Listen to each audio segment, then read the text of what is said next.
Morning, everyone. Morning. Morning. Morning. Morning.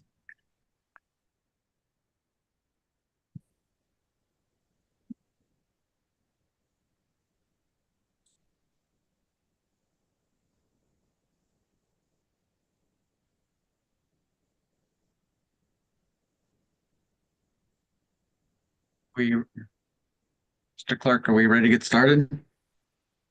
Good morning, Senator. Yes, we are. Okay, thank you. Mr. Chair, you ready to start? Ready, sir.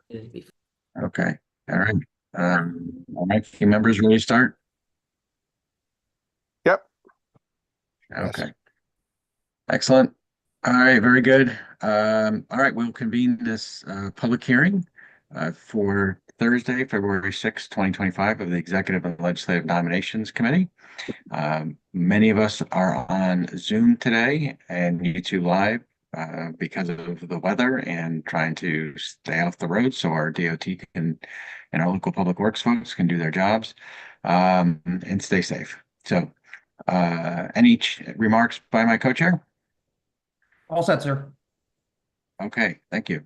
All right, first is our first one is for our public hearing today is our House Joint Resolution.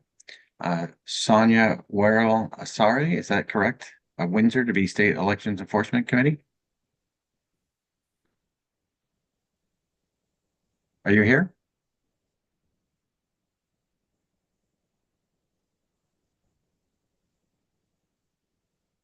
Sonia? I see your See her name. name.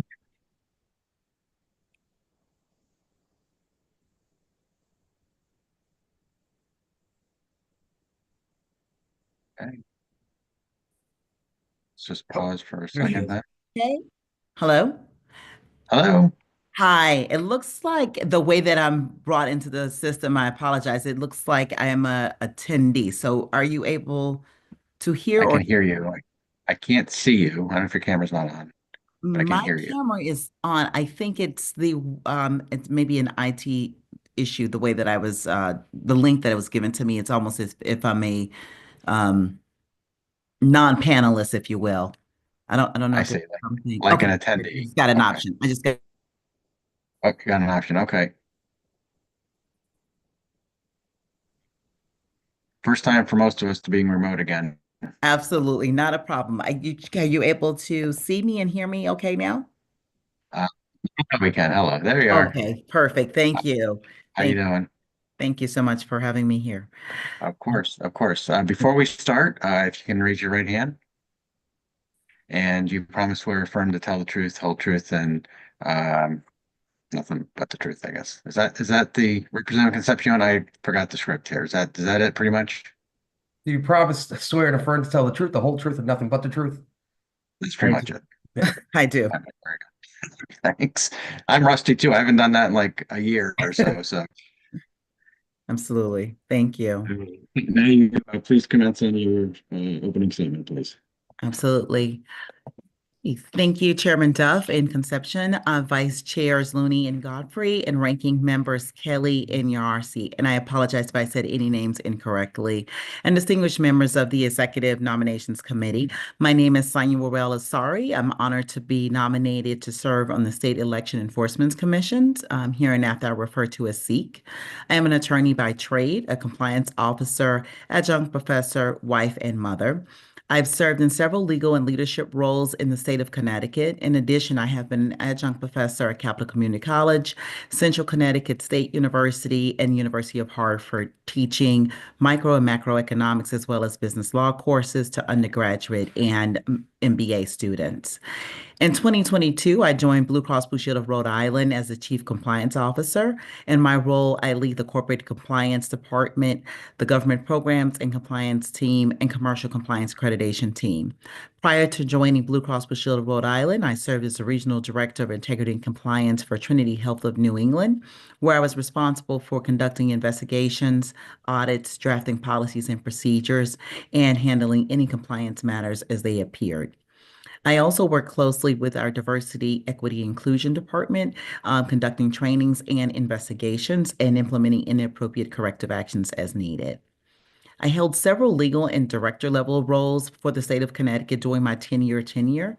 My roles with the state of Connecticut included serving as the director of the Office of Legal Counsel, Regulation and Administrative Hearings, Legal Counsel and Executive Director for the Secretary of State's Office, and the Executive Director as well as Legal Counsel for the State of Connecticut Board of Accountancy when it was under the State Elections Office.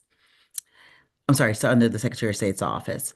I also serve as Legal Counsel for the House of Representatives and the Division Director for the Business Recording Unit. Before joining the state of Connecticut, I worked at Travelers Insurance and Deloitte LLP in regulatory and risk management roles. In 2006, I graduated from Syracuse College of Law with a certificate in business law and a master's in economics from Syracuse Maxwell School of Public Administration. While at Syracuse, I was a member of the Moot Court Honor Society and the Black Law Student Association. And in 2021, I completed my master's in business administrating with a certificate in healthcare compliance from Quinnipiac University. I hold a black belt in designation in Six Sigma Lean Process Management. And in 2022, I received a certificate in diversity, equity, inclusion from Cornell University. I also hold a healthcare compliance certification from the Healthcare Compliance Association. I also have served in several leadership awards and represented the state in several roles, including Governor Malloy's Aspiring Leaders Program. And I was honored for for my fundraising endeavors for local nonprofits while I was at the Secretary of State's office, where I received the Sherry Worthington Volunteer Award for 2023 through 2024 for my campaign efforts to support United Way. I am also the 2017 recipient of the Hartford Business Journal's 40 Under 40 Award, and I currently serve as the chairman of the Town of Windsor State Ethics Committee, and recently received was honored as the 100 Black Women Award. I am a member of the Greater Hartford chapter of the Links Incorporated and the Greater Hartford chapter of Jack and Jill of America. I'm a strong advocate for voter rights issues and previously served as an assistant registrar of voters in the town of Manchester. I have also coordinated several statewide voter registration campaigns, some of which have received awards from the Links Incorporated national organization for the programming efforts to increase voter registration. And I recently was awarded, as I stated before, the 100 Women of Color Award. I am a resident of Windsor, Connecticut, with my husband, Daniel Asari, and my children, Daniel and Nyla.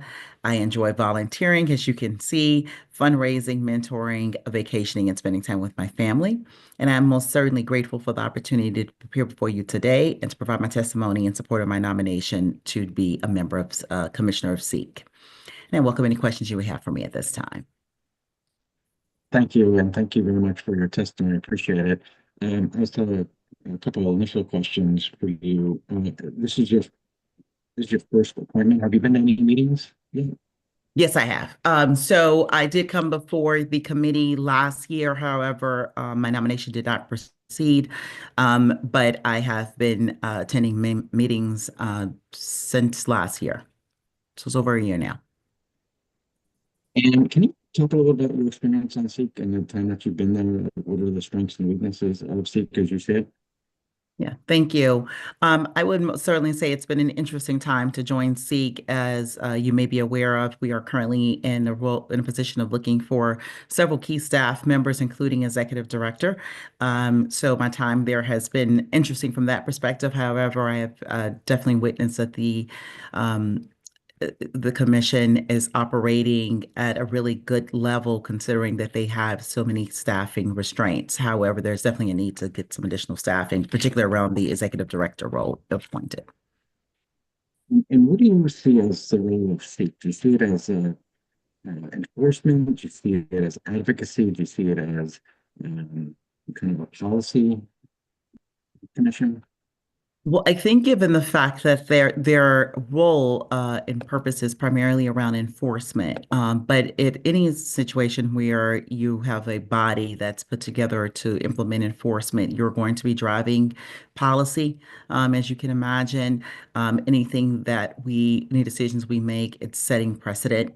And so that's most certainly something that I have an eye towards and am thinking about as we administer our decisions and look at matters that come before us.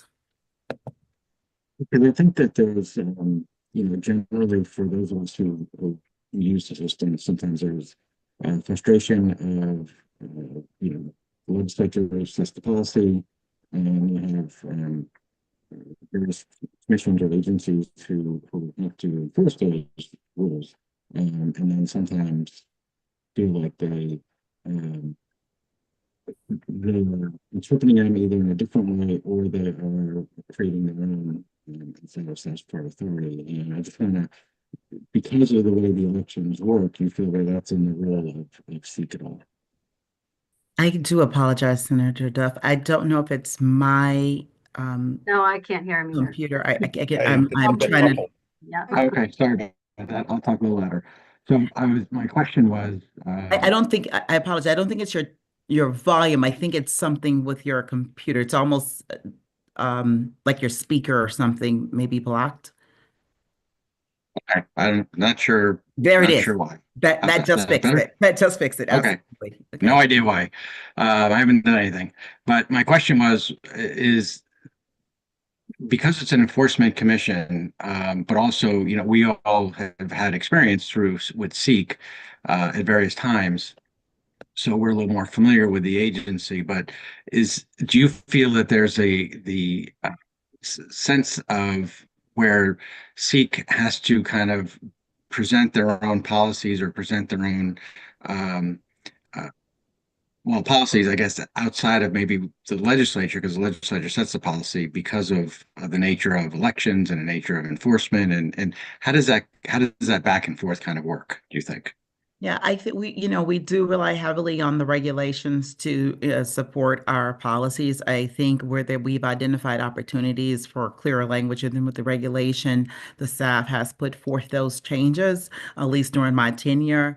I have not felt that we have been, if you will, in a situation we've had to go beyond the regulations to create our own ad hoc, policies and procedures. I do feel like we have a good construct. However, there's always opportunity for clarification as nuance and issues come about. And so we do look to the state election laws to help provide guidance and any comments that may have been made through the legislative process to support that work. And you said one of the things that have been challenging is staff challenges because you need to look for a new executive director. What are you going to be looking for in a new executive director? So that process is starting now, and identifying what we'll be needing in executive director role. Unfortunately, I came in during a time when the current executive director was due to health issues operating on a kind of a part-time basis. So as we start to get the support of DAS and determining what the new role would look like, we're formulating that job description, of course, leveraging the current job description. And so that's something that will be happening, if granted, to remain on the commission in the next couple of weeks, I hope. And then we'll be able to publicize that role and start to start a search committee and be able to hire for that position. Dan, I mean, the state elections enforcement is obviously important to the integrity of our elections here in the state and has an important role. And we need to make sure that the commission is working through the laws that the legislature passes, not creating its own policies outside of what is given by the legislature. Absolutely. I know that finding that next person is going to be extremely important. So I'll hand it over to my co-chair if he has any questions. Thank you, Senator. Congratulations on your nomination again. Thank you. Glad to see you today. Just a couple quick questions. I know you sat on sat on a couple of meetings already. Can you just take us through what a typical meeting, a SEEK meeting looks like? How many cases do you guys go through? So that's a really good question because I think every meeting, of course, will be different based on the matters that are prepared for us to review. Of course, we get an opportunity to review the cases prior to the meeting, and answer any questions we may have. Of course, we're going to start the meeting with our typical public session, which will be approval of the prior meeting's minutes, review of the agenda, determine if there are any matters that need to be added to the agenda before we go into executive session if necessary. If executive session is not necessary, then we will move forward with the vote on the matters that have come before us that we've had an opportunity to ask questions about, or if we need further guidance on before making any decisions on moving forward either with a henceforth or moving with the decision to continue an investigation on a matter. That would happen, of course, during public session and vote as well. We tend to tweak campaign finance laws almost every year. What do you see as some of the challenges and opportunities for campaign finance laws as they're written today? That's an interesting concept. For me, because I think, definitely, if I could speak personally and not on behalf of the commission, I would most certainly say I think the spending for campaign is outrageous. I think we've seen that in recent times. So I definitely like to see access increase to individuals who are qualified to run for positions, whether it be on a state or local level, and money not be a barrier to that. So I think our process that we currently have in place allows equity and individuals being able to run for those positions. So I like to definitely see that, that continue to work, which it has been from what I've been able to observe. I think we have a good auditing process. I did not mention that, our review of requests for campaign funds, that also happens as well during our meetings. And so we do have a really good, robust process around that. And so I'd like to definitely see that continue to happen. That's great. But I think making dollars accessible for individuals to run, especially when there are so many unique methodologies from a social media perspective to use, non-print and mail, and, work outside of the traditional constructs of mailing and commercials and things of that nature. So Yeah, I see that. and kind of centered around that, that social media thing, kind of a fairly new concept, AI. What are some of the things that SEEK is looking for in kind of addressing some of the improprieties that some people are seeing when it comes to AI? Yeah, there was a bill from last session that tried to deal with deceptive synthetic media in ads and election. I think that is both an issue within social media as well as commercial. I mean, we're seeing AI advancements happening in all sectors of industry, and most certainly election is not void of that. And so I most certainly have concerns around how laws are being drafted and resources required to enforce it. It is very difficult to enforce. As I said, I work in healthcare. Every industry is being fed for, addressing AI issues and how do you set parameters around that. But most certainly, I think there is a need. Great. Well, I appreciate you. Thank you for being with us today. Look forward to supporting your nomination. Thank you, Mr. Chairman. Great, thank you. Senator Berthel? Good morning. Thank you, Mr. Chairman. Again, congratulations on your nomination, Sonia, back to the SEC. I'd just like to go back, if I would, or if I could, for a moment to the good House Chair's question regarding the efforts over a lot of years. I'm in my 11th year in the legislature for the Assembly to try and modify or adjust some of the laws and regulations that you apply to campaign financing.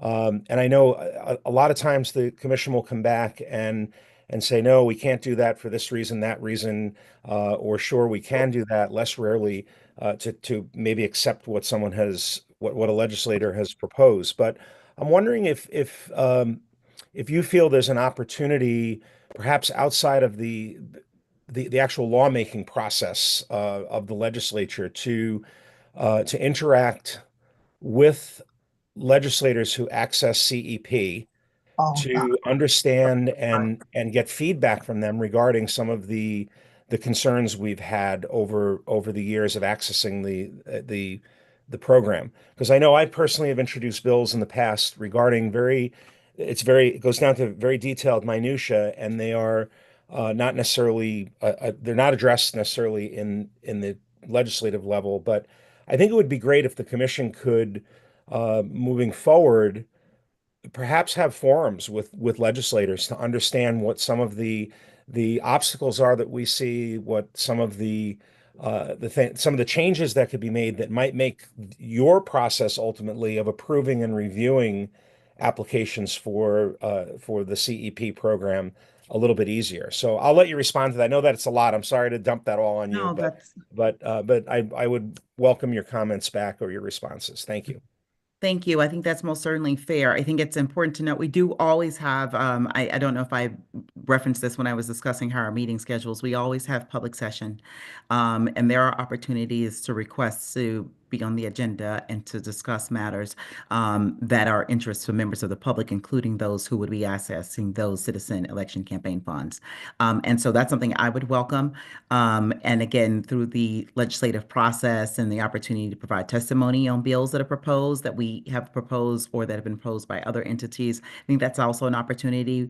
Our attorneys work really hard on presenting information to us that from public comment on election bills, and we have an opportunity to review that and again make recommendations for legislation ourselves.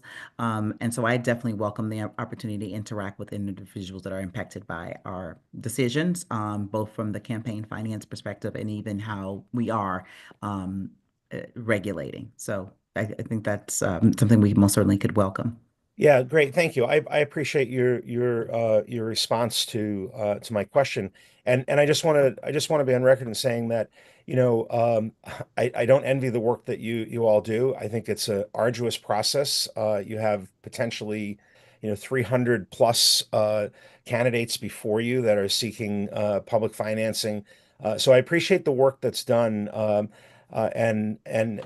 think, as I spoke to, I would welcome the opportunity, and you've embraced that, to allow legislators to interact on a more regular basis with the commission, to bring forth our concerns and ultimately make it a better program at the end of the day. You spoke to making access easier for all candidates, and having the resources available. And I thank you for that, because I think that's important.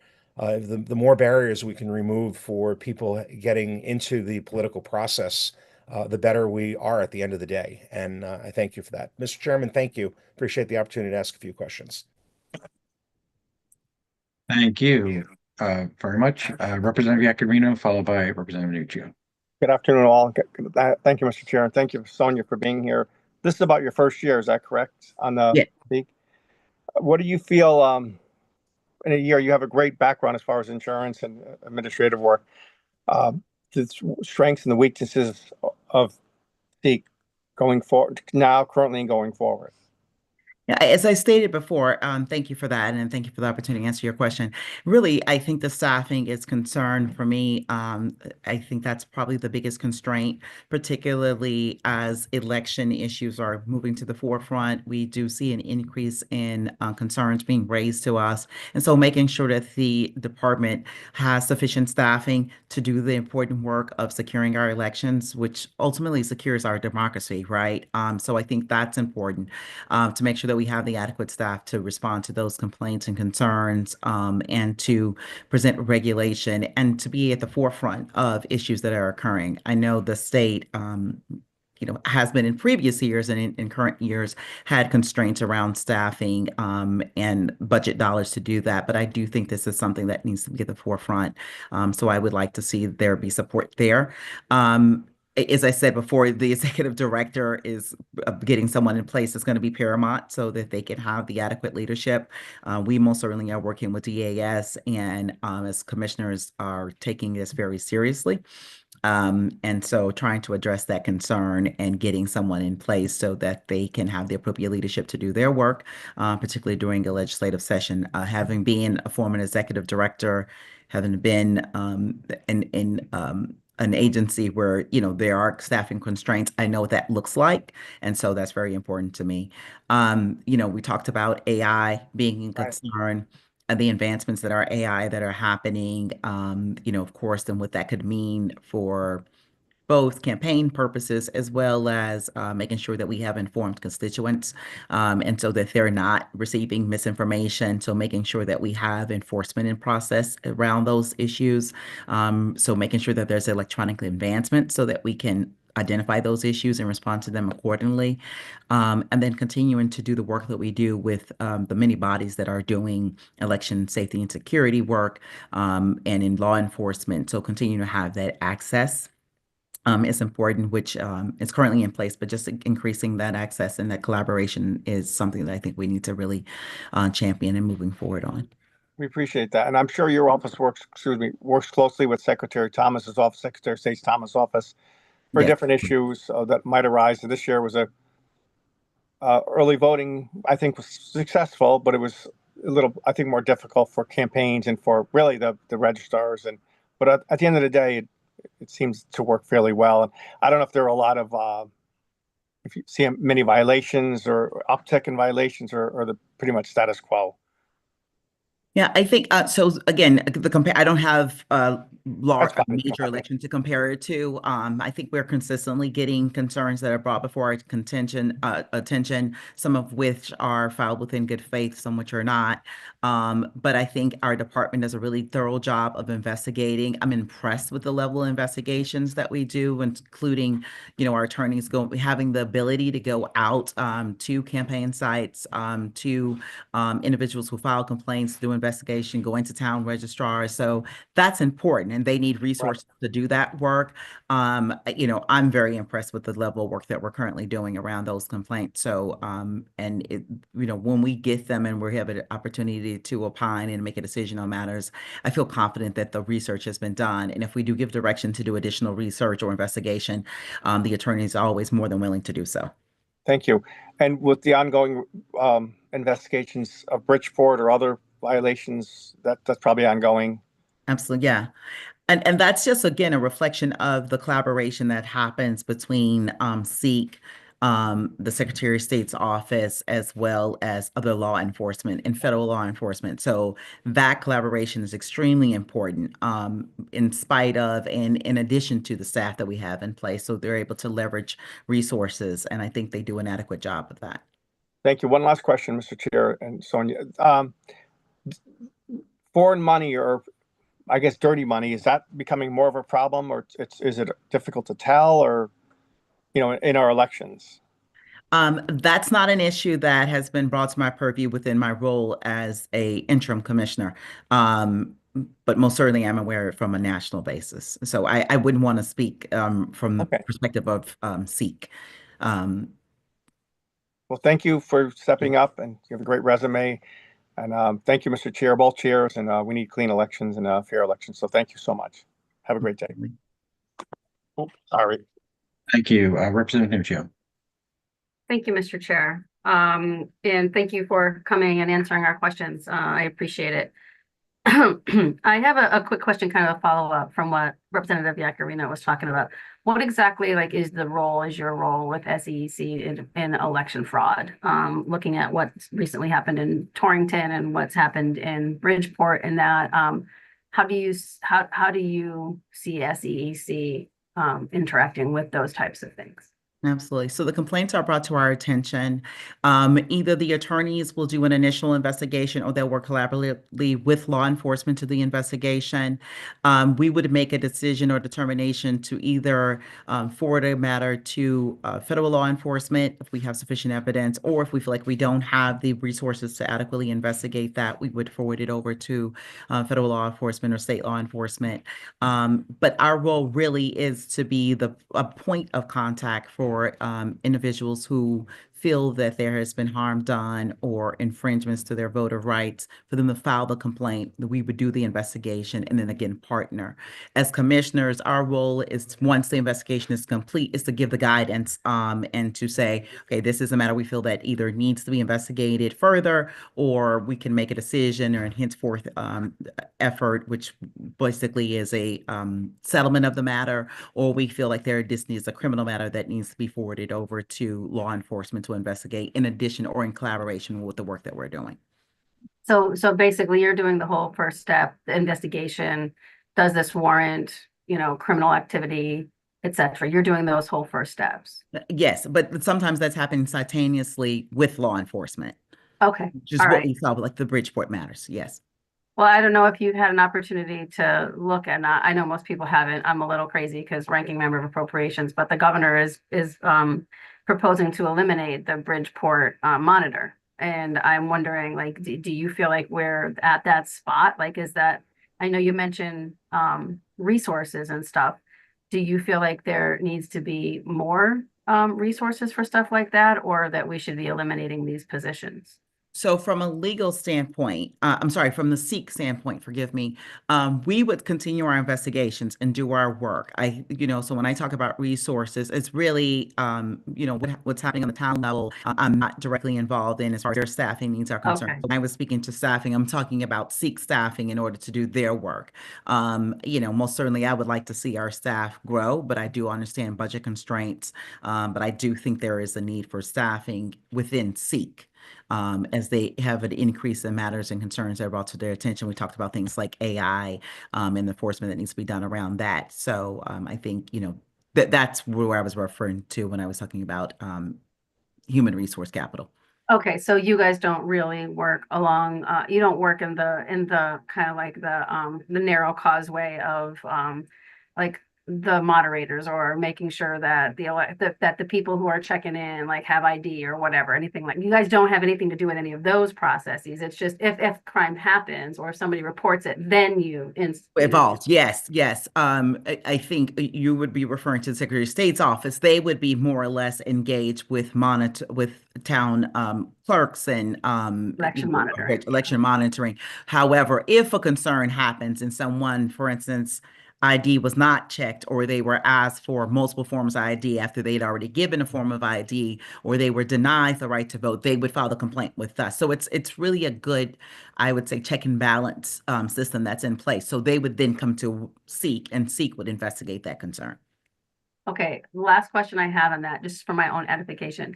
If you're looking at, I'm just going to use this as an example, right? So a bunch of college students that vote, would you be the ones that would say, did they vote in their hometown and vote here? Is that if a complaint was filed? Correct. Yes. Okay. So that is like a SEEK thing. So if you think, I know when my kids all were in college, we had to get the absentee ballots and they sent them in and everything like that. So if there was any kind of issues around stuff like that, those complaints would come to you. Correct. Yeah. Okay. And sometimes they will go to the Secretary of State's office and they would defer them to us. Okay. So they would come to you. And then if there's, again, back to the same thing, if there's any kind of crime or anything documented, you would bring that forward as something we need to look into further outside of SEEK. Correct. Okay. All right. Well, thank you for that information. Listening to you at the beginning, I love hearing strong women out there who have really strong resumes and can say, these are the things that I've done. Here you go. So it was a very impressive resume. So I just wanted to compliment you on that.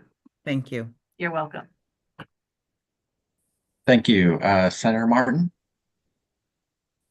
Thank you, Mr. Chair. Sonia, I want to just reiterate your resume is quite extensive. I don't know how you got it all done. You got a family to boot, so. A lot of gray hair later. I don't have too many questions, but during my past recent campaign, I was investigated by a complaint by posting not me, but a town committee that the RTC and from one of my district towns, and they posted one of my fundraisers, just to give you the lay of the lane a little bit. And the complaint was against the RTC, and then because they posted one of my fundraisers, and along with the state rep that was running at that time in that town, we were asked that we were investigated. And they happened to be with me. And I just sort of confused why I was brought into this. So is that something that you would be addressing? Or so the first, here's a complaint on Senator Martin, and it goes to you guys? So it would go to the attorneys in our office, and then once they do their investigation, so the initial complaint, actually, let's go back a step. The initial complaint would come to our attention, and we would make a determination if it is necessary to investigate. And so the attorneys will do preliminary research and then present it to us. And then once we make a determination it's necessary to investigate, it would go back, the attorneys would investigate the matter, and then make a determination if it was substantiated or non-substantiated, or or needed to be moved forward, or additional evidence was needed, or if it needed to be sent to an external entity such as federal law enforcement or to state law enforcement. And we would then make a decision on the merits of that matter. So yes, it would come to SEEK, but I just wanted to clarify, the commissioners would not do the individual review, the attorneys within SEEK. So I don't want to give us too much credit for that initial line of work. Okay. I felt having gone through the process that the amount of information that they asked of me and the number of times that it went from me back to them, and then follow up more information back to them, back to me, back to them. Some time had elapsed. I had raised all my money, waiting for this, to say, the claim is, there's nothing there. It took a length of time. Yeah. I understand the reason for the complaint initially. I understood that. I didn't think it was right, because I think that's part of the RTC's job, is to help candidates, and that would include fundraising. But for whatever reason, there's a loophole that exists in our regulations regarding the fundraising and who can post and a candidate raising their own money. But nonetheless, I think that's something I'd like to think is being fixed right now. But my question is, because of the back and forth, I felt like they kept spoon feeding me questions instead of providing me a guideline. All right, give me all of this, and then we will make our decision, which would have cut down all that back and forth, right? And me qualifying for my funds earlier than later. So, and I've seen this before, having come from a construction background, applying for permits, trying to get a CO or whatever, getting a fire department to sign off. But being spoon-fed information is just time consuming for everybody. My question is this, and sorry for taking so long, but what guidelines do you have to make sure that the information you're asking me is the same that's being applied to everybody for the same allegations? Okay. I will say that based on my knowledge of the investigation process, and we as commissioners are not directly involved in the initial investigation. So, from an internal process, that's something I definitely would like to understand more of, especially hearing your experience. But typically, as a former investigator, because as I stated before, I regulated CPAs and CPA firms for the Secretary of State's office for 5 years. Occasionally, through the investigation process, you will have information that's gotten from the either complainant or from another party that would warrant a follow-up question. And so it's not a very clean process as any investigation would be. I don't know the exact nuances of how the Sikh attorneys, if they have a set of initial intake questions or if they do kind of information narrative gathering at the onset, and then as they get more information, they would follow up with you. That's something I can definitely become more aware of and figure out if there's any opportunity for us to streamline that process. But I would say with any investigations, for them to be done thoroughly, they should take the appropriate timing. I'm trained as a compliance officer, I'm trained by FBI investigators on how to do investigations, and any investigation should take an appropriate amount of time to make sure that you get additional information. But if there is some way that we can, I wouldn't say streamline the initial questions, I'm most certainly supportive of that, so I can definitely take that back. Again, I don't know the nuances of how the initial investigation started, so that's maybe an opportunity. Sure. That's an opportunity for me to get more awareness Yeah. of to answer that. But I can definitely take your comments back. Sure. And we can talk offline as well. So, but thank you for that explanation. Thank you, Mr. Chair. Yeah, Representative Godfrey, before I get to you, I just want to follow up on that point, if you don't mind. I would just say, I certainly understanding your investigatory background, but what's different here with us is that this is public. Everything, a lot of this is public versus I'm not sure if that's the case in your former life. And we have 2-year terms. So what we see sometimes is that anybody can walk off the street, make a complaint, as outrageous as it may be. Sikh takes it seriously and launches an investigation. Yeah. And then that could take years and years and years, whether it's on an election issue, whether it's on some other type of an issue, and that it hangs over that person for a long time. Yeah. Go ahead. And that's the problem, is that, and that's where it doesn't work as intended, and that I think there's some frustration there because of the fact that this is a process that where Sikh will look at something, it seems kind of open and shut, but yet they'll start an investigation, and it'll just hang over everybody's heads for months and months, if not years and years and years, and it never seems to end. So I just want to put a fine point on what Senator Martin said. No, thank you, Senator Duff, and I can respect that. So in my current role, it would be more private because I work for a private entity. But in my public role, when I was serving for the state of Connecticut, regulating CPA and CPA firms, that of course was also a very public process because everything had to be through FOIA laws. And so I can most understand what your sentiments are, and can definitely think if there's, again, opportunity to streamline the investigation process, happy to support. I would say, though, that's kind of when we go back to the support of having staffing where maybe one attorney's docket is, very large. And so they could take a little bit more time to complete an investigation. But I can definitely take back and, as I said, see if there's opportunities for a streamline internally. Well, and something I would definitely charge with the new executive director. I appreciate that.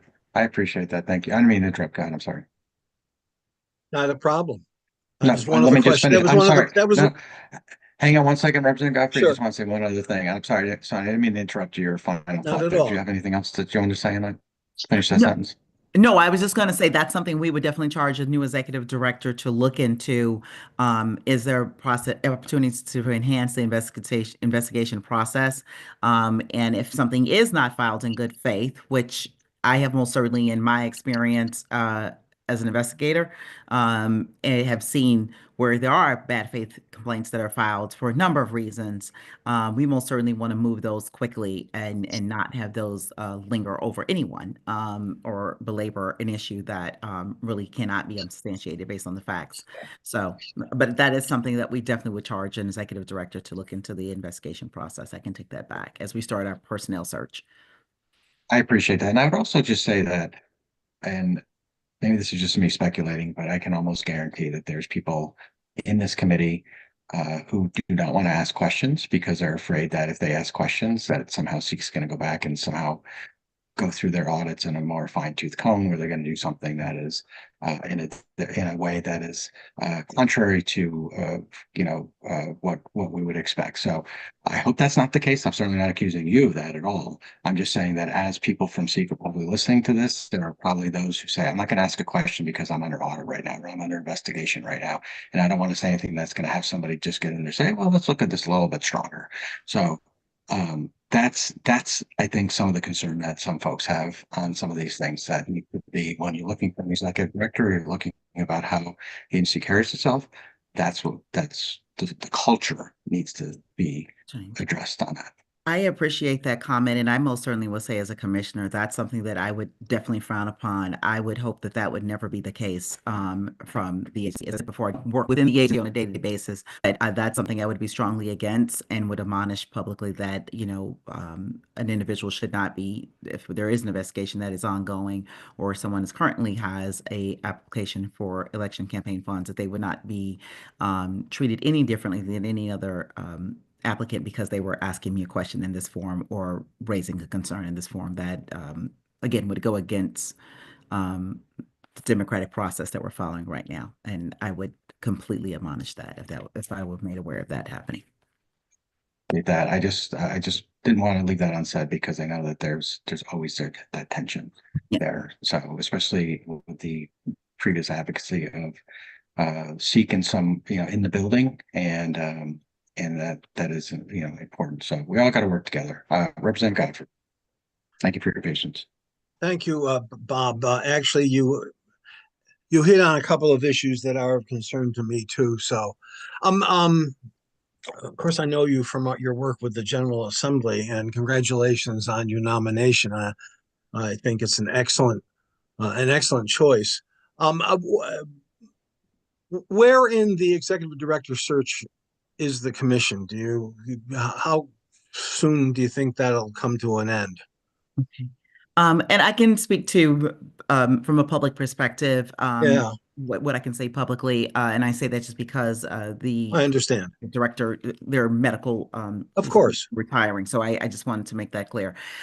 So that permanent role has to, there is an executive director in place who is, I believe today, requesting an opportunity to go on a unique retirement. And so I, again, don't want to reveal anyone's medical information. It's not, of course, not appropriate. But it was seeking earlier retirement. And so that has an approval process based on my knowledge and awareness and meeting with our HR professional. That has to be approved first before we can then post and start to work on bringing on a permanent executive director and begin the search committee for that. And so, as I said, as a part of that process, once that is approved, we would move forward on the permanent search. My hope would be that I could take some of the feedback I've received from here and looking at executive director and be able to ensure that we find someone who has an awareness and an ability to address the types of things that were raised in this forum or that have historically been a concern. And also, if there are opportunities for process improvements, as you can see, that's something that's near and dear to my heart, that they are able to go in and to make those appropriate corrections. So that retirement, once it is approved, we then have the authority to post and start the search for the permanent placement. In the interim, we are working with HR on determining a temporary placement. As you can imagine, any job search takes at a minimum 6 months to fill in both public and private sector, because you have to post a position, the individual needs to give notice, and they need to be brought on. I most certainly have raised, and the other commissioners have raised the concern that we want to work expeditiously, but find the appropriate person to come in the permanent role. As I said before, the temporary role, we're working right now with HR to figure out what can we do in light of the circumstances with a permanent role to bring someone on in an interim basis, which is including a review of those within the agency who are qualified, as well as any retirees who are qualified to come in a temporary role until we are able to replace it with a permanent full-time person.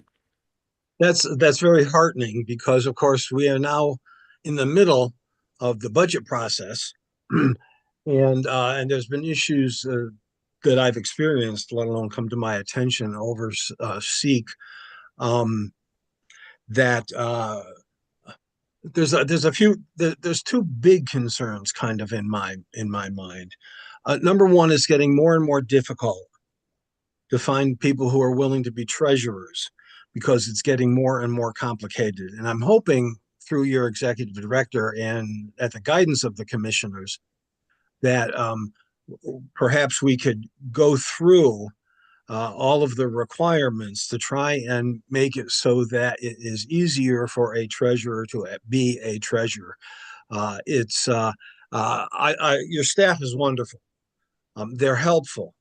None of them are, we're waiting to get you, which is a very big deal in a watchdog agency such as yourself.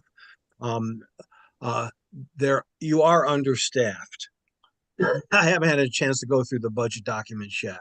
I'm hoping that we can help you alleviate that. I had trouble, for example, last fall. It took 3 weeks between the time the commission approved my application to actually getting the money. That's a lot of campaign time that I couldn't sign contracts. I couldn't spend money. That's something that an executive director and staff are going to have to work together with the guidance and the oversight and the monitoring of the commissioners to get that to move along. I've been around long enough. I remember what it was like raising money before CEP and Seek. It's better because it does level the playing field pretty much between candidates. The problem continues to be independent expenditures by special interest groups. I still haven't figured out how to deal with that myself, so I just wanted to call it to your attention. It's something. It's something that's really on my mind. The staffing levels at Seek, so that things aren't postponed, things aren't dragged out, things don't get too bureaucratic. You're pretty good on that, but obviously things could be done a little quicker. And certainly there has to be, I really appreciate the treasurer education and training that the commission gives, but it's still very, very difficult to recruit someone to actually do the job. It's not like there's a professional group of people, accountants or lawyers or whatever, that you can hire. We certainly invite your comments on any of this as to where you think the commission should go. Yeah, I think that's something an executive director can most certainly look into. Is there something through the training? I have not gone through the training. I'm not familiar with it directly. I do know we have it available. But is there something that we can do to create a pipeline? Having formally regulated CPAs and accounting firms, I think there is an opportunity there to maybe partner with individuals either from the perspective of, they have to, CPAs, new CPAs have to do a number of hours in order to sit for the exam. Maybe there's an opportunity. But I think bringing on someone with a unique perspective on how do you create that pipeline for treasurers, because that is a very important role. At the same time, I think the level of scrutiny that role receives is most certainly appropriate. And I have found where we have had concerns raised around treasurers and inappropriateness, they, for the most part, have been good faith complaints. And we've adjudicated those appropriately based on the matter that was raised to us. But I think, it's an important role. We definitely want to make sure that we have a pipeline and that the education is accessible to those individuals. And if there is a reason why people are reluctant to, unless they should be reluctant to, meaning that they would be acting within bad faith. But if there is a reason that people are reluctant to go in those roles, we most certainly want to be able to address that. So that's something that could also be addressed with a creative executive director who would hold forums with treasurers who could maybe express their concerns on the process and what are the issues that they have faced in those roles that we could help alleviate. And that's the real problem. The potential treasurers, when they're asked, they're afraid because from their point of view, it's so complicated. Now I know like one of the biggest um issues in audits and is, oh, things are coded wrong. That an area that needs to be worked on in the training of treasurers. It's an expenditure is reported and correctly reported, except for the fact it may be coded wrong. I had a problem, for example, with several of my colleagues. We'd hire a mail house to do all of our mail, which included design, printing, and mailing. And the problem we ran into with Seek was, oh, you have to break those things apart. Well, I'm writing one check, and you know, there's not necessarily a breakdown. So I'm hoping we can work together, the commission and the new executive or the old executive director, for that matter, to kind of work out these kinds of practical details that confuse the heck out of treasurers. You know, I get a bill from my mail house and we pay it, but then trying to figure out how to code it is an issue that I think we all need to work on together. And then speeding things up. As I said, I haven't had a chance to look through all of the budget particulars yet. I'm hoping there is money there for additional staff. Your staff is very good, but it is a little overwhelmed at election time. And like Senator Duff, I just worry about the weaponization of Seek.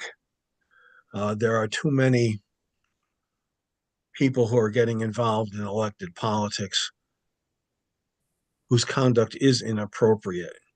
We've seen that nationally. We've seen that in Connecticut. And I think that we need to strengthen Seek. So I'm looking forward to working with you all on that. Thank you so very much. Congratulations again. Thank you. And thank you for your feedback. This feels like what I would anticipate an executive director would be doing, is holding these types of forum and getting this type of feedback as an opportunity to enhance our processes and procedures. Thank you, Representative Scott. Thank you, Mr. Chair. Appreciate that. Thank you, Sonia, for coming in front of us today. I really appreciate this and hearing your background, but also your understanding and some of the feedback that you're hearing about Seek. I'm going to piggyback on what Representative Godfrey was just talking about, the treasurer. In my previous life, before becoming a representative, I was a treasurer for 3 straight campaigns. So I saw that side of it. And then I was a treasurer for my first selectman in town for 2 or 3 campaigns. So I spent a lot of time as a treasurer role and understand the detailedness and understanding all the stuff that needs to go into behind that. So I respect that role a lot. And when I decided to run for office, I knew what I needed to do in terms of hiring a very detail-oriented and responsible treasurer. And I think I've done that. She's been great. But one of the things that she's asked for, but also just knowing the role was, and again, going off of what Representative Godfrey said, is that we need to continue to make it, I don't want to use the word easier, but I want to make it smoother for the treasurers. We need to make sure that without treasurers, we're not able to run campaigns. I mean, it's that simple, right? It's a requirement of our campaign to have treasurers. If no one wants to raise their hand to do so, it's going to be a very tough run for a lot of us. And you're going to end up getting people who are not as buttoned up and not as good in terms of making sure they're following the rules properly, right? That you'll end up taking a less level. So I appreciate looking at anything you can in terms of making sure that we're respecting that treasurer, and especially the ones that are doing a good job, and how we can make that easier in their life. And I will go into, so I have a couple bills that will be in here. I'm not going to go over those bills right now, but I have a couple bills that are literally out there that are going to literally address this issue. So hopefully we can take a look at those at some point this session and talk through those. But the one I do want to talk about is auditing. I literally just got an email or got a letter, I think it was last week, from my 2022 campaign. We're in 2025, closing my audit, which I win the lottery every time to get audited. I wish I could win another different kind of lottery, but I do win that lottery all the time to get audited. But we did, and it took over 2 years. To be honest, it took over 2 years, right?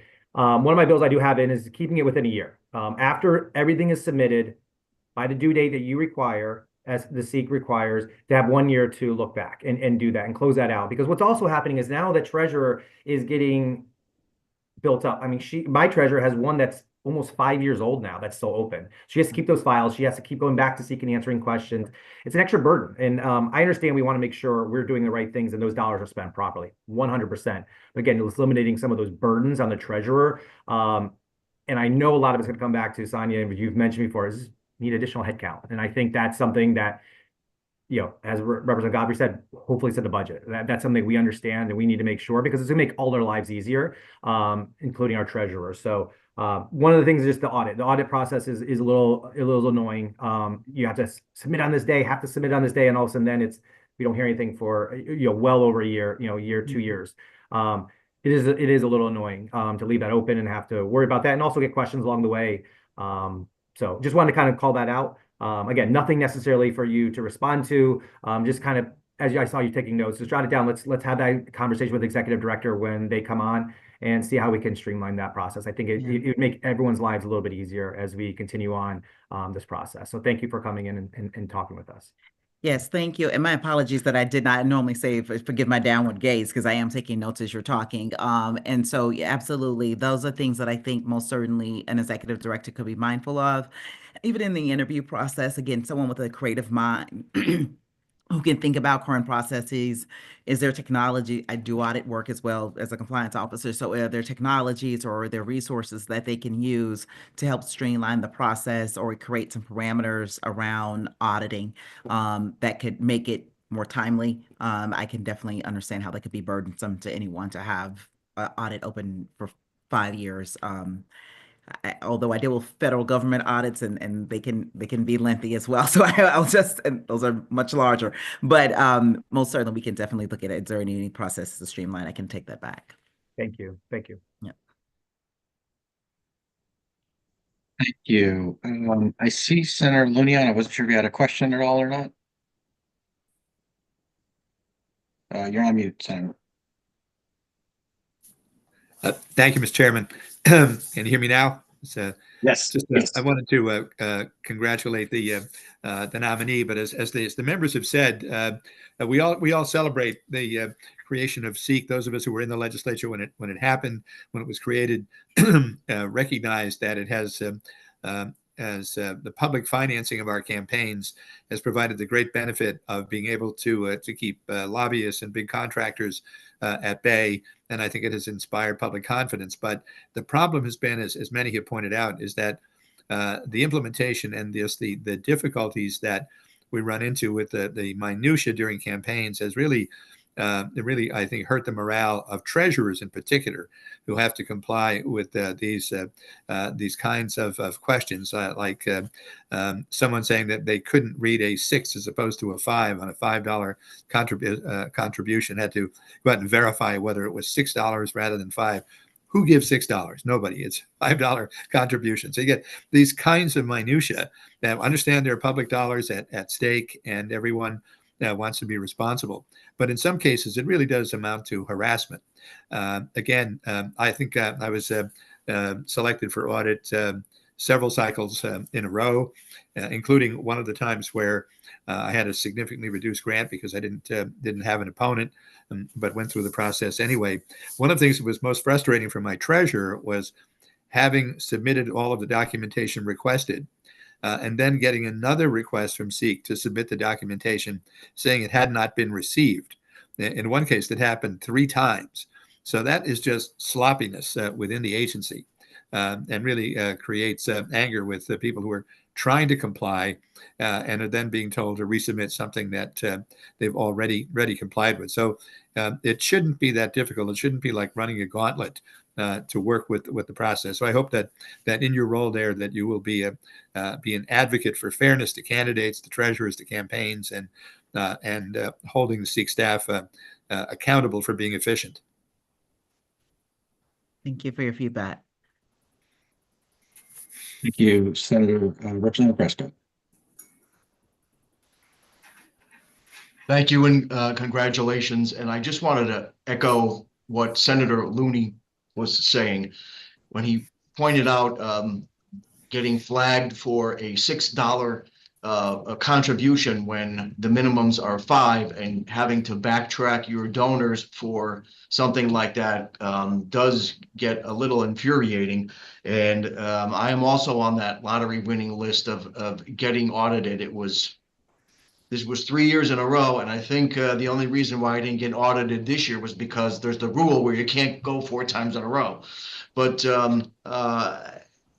that being said, other investigations by SEEK are taking years. The investigations that we all want to see a conclusion to, and without getting into specifics, there was an investigation I was aware of where it took 4 to 5 years, and there was something discovered, but they couldn't pursue it because the witness died. So, here we are. Yet I'm getting audited over $5 to $6. It's tough to weigh that in your mind. So hopefully you will address that if you can. Thank you. Thank you, Mr. Chair. Thank you, Representative. Any other members have questions? Thank you for your patience sitting through all this. Obviously, you could tell there's some frustration here on a bipartisan basis, for sure. And we hope that as you take this back and look at hiring a new executive director, he brings back to your fellow commissioners, because I think that the legislature sees this as a very important issue. We all want good elections, fair elections, clean elections. We want an election process that works. But we also want to make sure that it's something that people feel they can participate in, because that's the whole point of our clean elections, is that people, everyday folks, can run for office, everyday folks can be treasurers.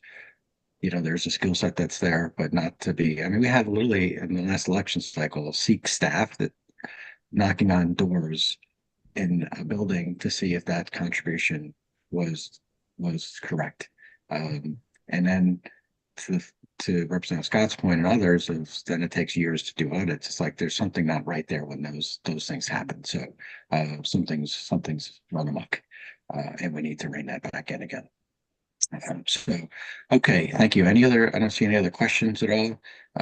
Last question we always ask everybody, and Representative Concepcion, please let me know if I got this right, because again, I haven't done this in a year or so. Is there anything that in your past that would somehow embarrass the governor, legislature, or this committee? No. Okay, thank you so much. And again, we ask that of everybody. Okay, thank you very much for your time, and we will see you soon. Okay, thank you so much for your time, and thank you. Have a great day. Have a great day. Thank you. You too. Bye-bye. Okay, next we have, do we have Srinidhi Bala of Farmington? And I apologize if I did not say that correctly. Oh, you're good. Can you see me? Can you hear me? Hi, how are you? How are you? Good. Thanks for coming on today. Did you have a snow day? Yes. So it worked out well then. Yeah. Okay, so you are looking to be a non-voting student member of the State Board of Education, correct? Okay, would you just raise your right hand, please? Do you swear affirm to tell the truth, the whole truth, and nothing but the truth? I do. Okay, do you have any testimony you'd like to start off with? Yes. Okay. Good afternoon, actually. Chairman Concepcion and Duff, Vice Chairs Godfrey and Looney, and Ranking Members Yacarino and Berthel, and other distinguished members of the Executive Nominations Committee. Thank you for the opportunity to testify before you today. My name is Srinidhi Bala, and I am honored to be nominated as a student member on the State Board of Education. As a senior at Farmington High School, I have pursued a rigorous academic path, taking 13 advanced placement courses and earning first honors every year. I currently serve as secretary of our Executive Student Council, where I focus on amplifying student voices and organizing initiatives that foster inclusion. Additionally, as a Social Justice Council representative and president of our Multicultural Student Union, I work with fellow student leaders in our school and across Connecticut to create equity-focused programming and expand representation for underserved communities. Since joining the Connecticut State Board of Education, I have been deeply impressed by the unwavering commitment of its members to each of Connecticut's 512,652 students. Witnessing their dedication has not only broadened my perspective on educational policy, but also strengthened my resolve to advocate for accessibility, innovation, and equity in our schools. My commitment to educational accessibility is deeply personal. Growing up, my childhood best friend was diagnosed with autism. I witnessed firsthand how his potential often went unnoticed because the education system wasn't designed to support him. In 5th grade, I began volunteering with my school's special learning classroom, SLC, community, where I worked closely with neurodivergent students to better understand their challenges and strengths. The COVID-19 pandemic further exposed barriers for these students, particularly with digital tools and remote learning. To address this, as a 7th grader, I created personalized instructional videos to teach them how to navigate everyday digital tasks like logging onto a computer or sending emails. These interventions help students develop confidence and adapt to an increasingly digital world. Building on this experience, I launched Aspire Adaptive STEM in 2021, Farmington's first program designed to teach neurodivergent students computational thinking, fundamental digital skills, and introduce them to potential careers in computer science. Recognizing the broader need for accessible STEM education, I expanded this work into a national pilot program called Code for All Minds, which is now a free online platform providing coding and digital skills lessons to neurodivergent students nationwide. Through partnerships with universities, organizations, and autism advocates, I have distributed adaptive STEM curricula, again, to schools across the country, advancing accessibility and innovation in education. These experiences have shown me how technology can be a powerful equalizer in education.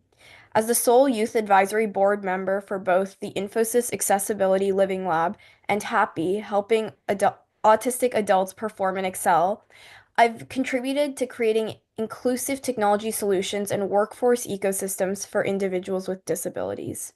These roles have strengthened my understanding of how emerging technologies such as artificial intelligence can be harnessed to support diverse learners, insights I aim to bring to the board's discussions on technology integration in Connecticut schools. In addition to my work in STEM advocacy, I have contributed extensively to civil rights initiatives. As the youngest executive intern for the Connecticut Commission on Human Rights, I created Teen Talk, a blog connecting students with civil rights advocacy resources. I also collaborated with the executive director and the deputy director at the CHRO to expand the CHRO's Kids Court Academy, ensuring underserved districts could benefit from its innovative approach to legal and social justice education. These experiences have reinforced my belief in the importance of empowering students to advocate for themselves and their communities. For my contributions, I've been recognized as a White House Girls Leading Change honoree, an honor awarded to 10 girls nationwide by former First Lady Dr. Jill Biden. I've also been named a United States Senate Youth Program delegate and the recipient of the National Education Association Sue Ann Big Crow Memorial Award. In October 2024, Governor Ned Lamont declared October 29th, 2024 as Srinidhi Bala Day to recognize my efforts in advancing equity and accessibility in education. Serving on the Connecticut State Board of Education has been one of the greatest privileges of my life. The opportunity to advocate for policies that empower students and advance equity in our schools is something I hold with immense gratitude and responsibility. I look forward to continuing to serve Connecticut students and contributing to an education system that enables all learners to thrive. Thank you for your time and consideration, and I welcome any questions you have about my experiences, vision, or contributions. Thank you. Thank you very much. I appreciate it. And thanks for your great testimony. I think based on everything you've done so far, I predict your vote will be unanimous today. And you've already been serving on the State Board of Education already. Is that correct? Yes. So this is a formality really, because you're serving as an acting member. but we do have to formalize that for sure. What has been the kind of the biggest eye-opening part of the fact that you've been on the State Board of Education? What's the thing you've come away with more than you expected, I guess? Yeah, I mean, I think we say the number 512,652 students, but the unique human experiences each of these students have. I really opened this experience at the State Board of Ed has really opened my eyes to that. Going back to the cell phone policy, which was the first thing I was really involved with after being sworn in. Um, being at the table as board members discussed various different concerned and nuanced perspectives, the experiences of students in Newton, Connecticut or New Haven, Connecticut, and how, whether it's trauma or experiences or household responsibilities they have, each student has such a unique experience. And that's what makes policy so complex and nuanced. And to watch the board members and be part of those conversations of banning cell phones versus, this directive of when is it acceptable, when is it not? Because of course, education and school is really to prepare these students for the real world. There is no one telling someone who has a corporate job that takes away their and locks their phone. So, striking the balance between all of these nuanced ideas and ensuring that the forefront of our work is making school a safe environment for all. This is one example, and we've tackled so many other issues, but it's just been really interesting and eye-opening to see Connecticut's commitment to each of these students and how they see each of their potential. And that's it's truly a gratifying experience to be part of such a wonderful group of people. So Well, I appreciate that. Hopefully you can hear me okay. And we appreciate everything you've done so far. And where are you looking to go to school? I don't know yet, but I do want to study educational policy. So the intersection of policy and education and how innovation plays a role in that, in, making education as dynamic as our society is. Of course, we talk about potential all the time. And I think what's so unique is we've had all these innovations in our country, and there's so much further we can go. And it's about finding those corners of the classrooms where students don't feel like they can take that next step so that we continue to innovate, we continue to be, the leaders in the world landscape. Yeah, so that's what I want to do with my future. Well, wherever you go to school, come back to Connecticut and do it here, please. We would all appreciate that. Let's see, Representative Concepcion. Thank you, Chairman Duff. Ms. Bala, congratulations on your nomination. I think to Senator Duff's point, I think this might be one of the easiest votes we've ever taken in this committee. Incredibly impressive your resume. So congratulations. Just a couple quick questions. You mentioned your work with autism. Is there something that you believe that the Board of Education should be doing more of to ensure that students with autism get the proper support that they need?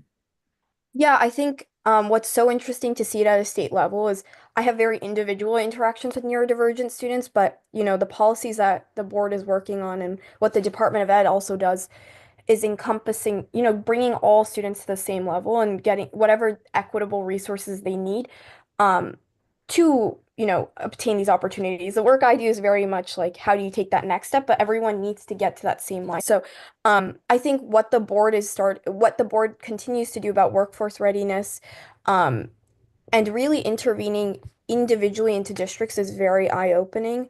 When we even talk about paraprofessionals and the quality of educators going into these school districts, there is nothing more important than that because the paraprofessional is the student's, first contact.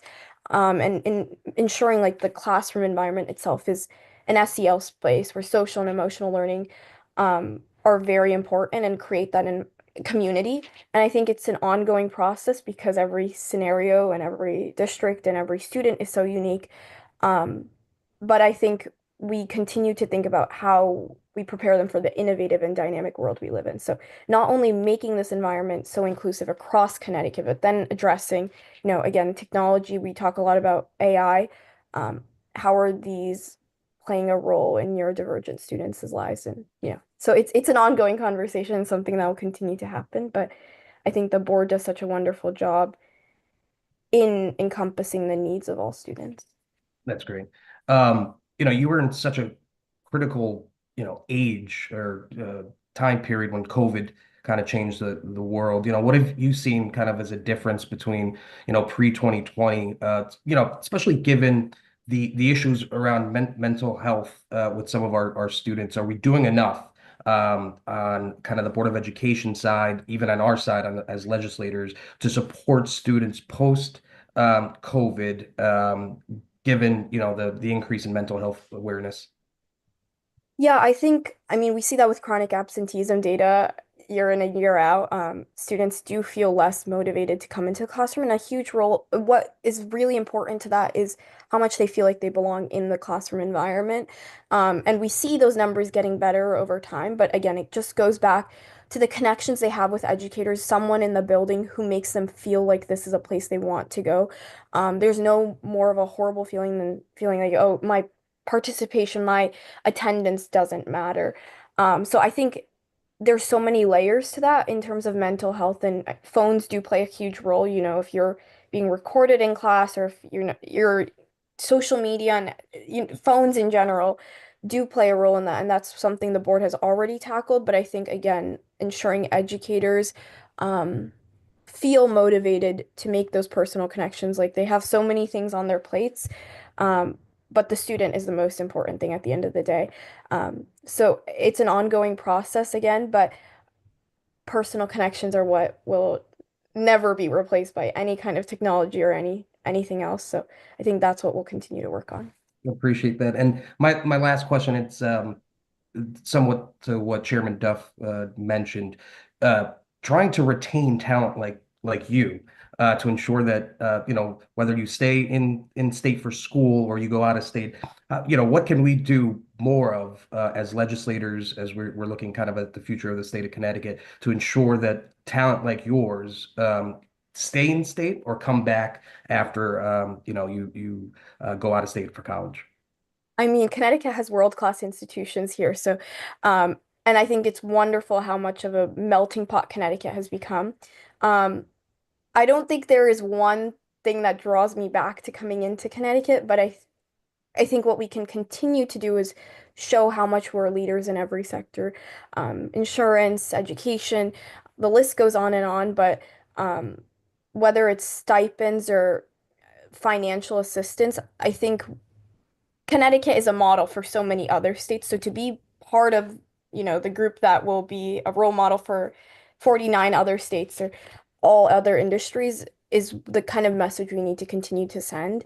And in the times we're living in, to have freedom of thought, have the ability to be pioneers in your work is so important. And that's the unique opportunity we have in our state and the message we need to continue to send, whether that's, onboarding experiences, or social media is a powerful tool these days to bring people in.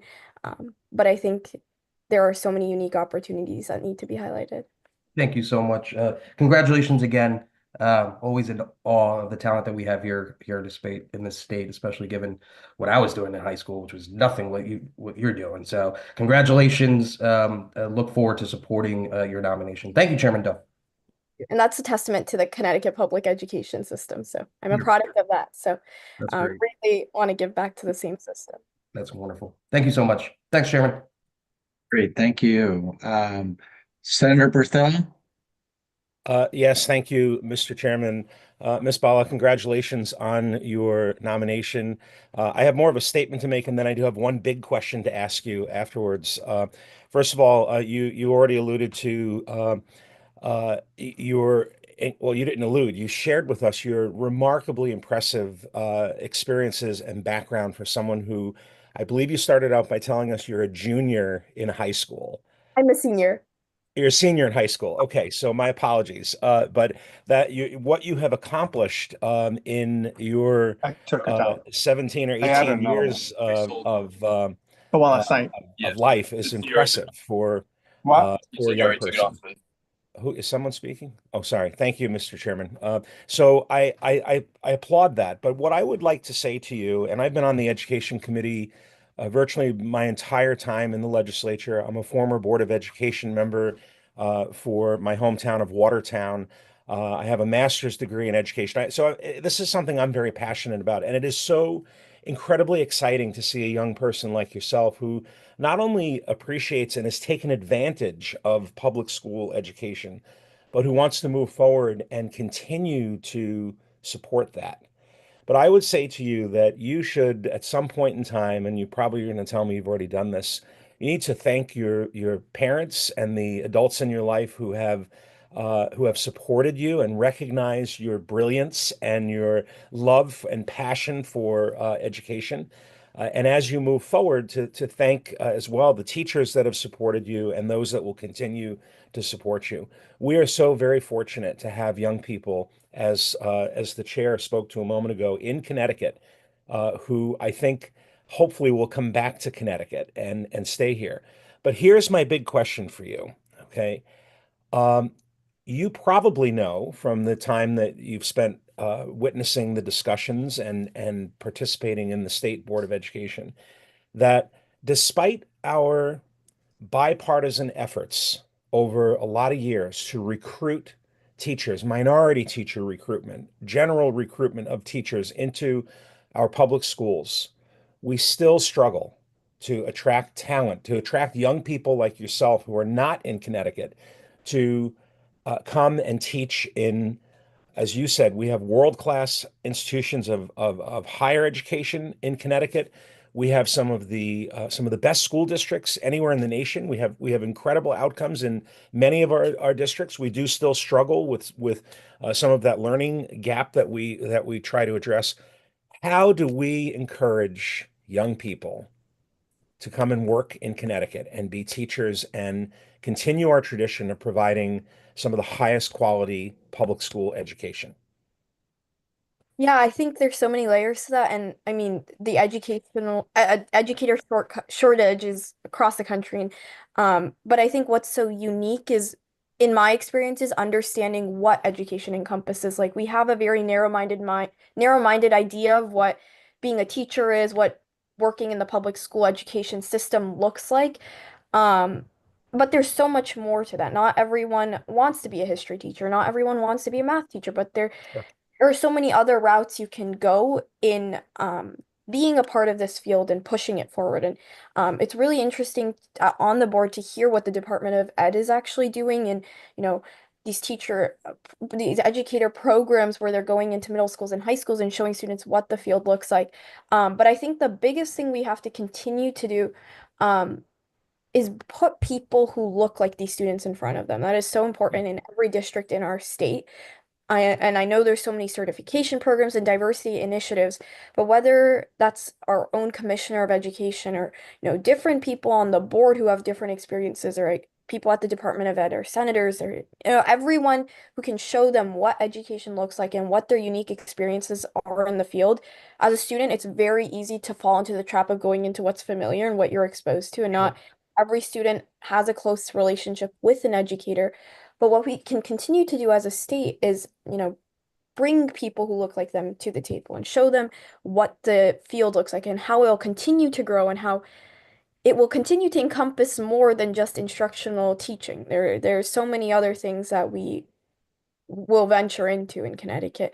And that broader outlook is what students need to see, and how it will intersect if students are interested in computer science, engineering, finance, like how school accounts for all of those different things. So I think it's an ongoing project where we show students and have those there's nothing else we can do than, be there in front of them and show them what it looks like, because at the end of the day, educators are what make our country what it is. They are the backbone. So we need to continue to show them how important this field is and how it to grow and be so dynamic to our world. So that's remarkably insightful and very refreshing. Thank you. You're absolutely right. And we also have, as I'm sure you may be aware, we have the State Department of Education has gone to very important and extraordinary lengths over the course of the last few years to develop and make sure that we have reciprocity agreements with other states. And the challenge in that has been, of course, that our standards are very, very high compared to some other states. And we have to make sure that it's not just bringing someone in, but that they meet that standard that we have upheld here in Connecticut with respect to a teacher certification. Again, thank you so much. As the chairman spoke to a moment ago, I think your vote will be unanimous today. I look forward to possibly meeting you at some point in time in person as well. Maybe you can stop by the legislature and visit us in the House and Senate chambers. But congratulations again. Thank you for your feedback. Mr. Chairman, thank you for allowing me to ask a few questions. Thank you, Senator. Appreciate it. Representative Haynes, I know you've had your hand up, and I'm going to go to Representative Yakarino, the other ranking member, our ranking member here. I'll be quick, Mr. Chair, and I just want to thank Ms. Bala for stepping up and volunteering. I just have one question. Can't see you, David. Could you hear me? Pull your camera up a little bit. Yeah, I can hear you. Can't see you a little bit. So just pull your camera up a little bit. My computer is not working, so I'm on my phone. Could you see me now? Oh, okay. Just your Sorry chin. about that. How about that? A little higher. Why don't you go to Ms. Rep Haynes, and I'll come back. Okay. Representative Haynes, how are you? Hello, Ms. Bala. Thank you for being here today. And I just want to wish you a congratulations on your nomination. I think the State Board of Education will greatly be improved by your presence on that board, especially with the excellence in your academics and your leadership that you've done. Thank you for all the work that you've done in such a young life and all the endeavors that you've had. But I have to say, in reading your resume, I believe that as extensive as it is, it's missing your singing talent that I hear about. So I don't know if you realize, but my daughter, Bridget Haynes, was your music teacher at Farmington High School. So she wishes you the very best and congratulatory, message from her this morning. But good luck. Thank you so much. And I echo my Senator Berthel. I would love to meet you personally as well. So please come by. Oh my gosh, send my love to Miss Haynes. She's incredible, and we love her so much here at Farmington. You bet. Thank you, Representative. You're all set? Okay. Representative Yakarino? You're on mute. You're on mute. There you go. Thank you, Mr. Chair. I just want to say thank you to the Ms. Bala, but I do have a question, and I apologize for the communication issue here. As a student, what do you feel the biggest challenges are for communication with your teachers and fellow students, and to have a better environment for being educated? My youngest son's a teacher in Norwalk, Senator Duff, and he loves teaching, but it's just sometimes so unruly. He teaches 8th grade, and he'll text me or call me, and I just say he's got to be patient and give kids things that keep them busy and good learning programs. But it's a challenge for teachers and students sometimes when there's unruly behavior in the classroom.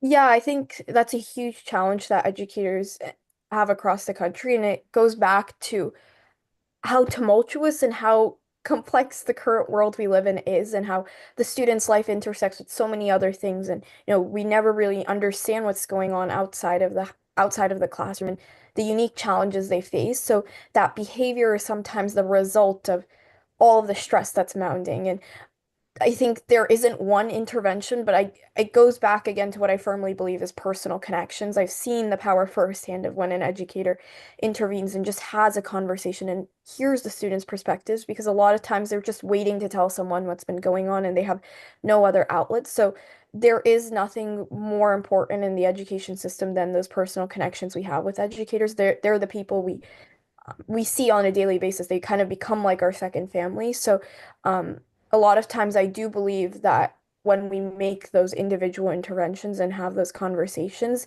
the behavioral problems we see will ease up. And I think it's easy to see students at where they are at the surface level, but realizing that they have so much more that they can unlock. And it just comes back again, like we talk about how important educators are, but those conversations we have will allow so much more to happen. That kid could become, the next great innovator, get a great thinker. They have so many ideas. It's just someone needs to have those conversations with them and realize like they have a voice in every scenario. So I think behavior is the surface level problem, but there's so much more that we can do for all students in Connecticut, and we have a responsibility to put them on the right path and allow their greatness to shine. I appreciate that. He tries, and he teaches after school music, but the fact is teachers have very few rights with students, and that's something we as a legislative body have to work on. But I would just, that's something you're not going to work on right now. You're a student, and you'll do well in life. But as teachers, they try to, their mentor, their teacher, their second parent many times, social worker, but they can only do so much if we don't help them teach and give them protections when things are getting unruly. And that's something, many teachers suffer with or feel the pain of because they can't actually just teach because they're doing everything else. And there's very little consequences, unfortunately, for an 8th or 9th grade student, which there should be, I think, to a point where they're there to learn and have a good environment. And most 99% of the teachers want to do that and give them a good foundation of education and discipline and creativity. So hopefully you could bring that back to the board and maybe your fellow students.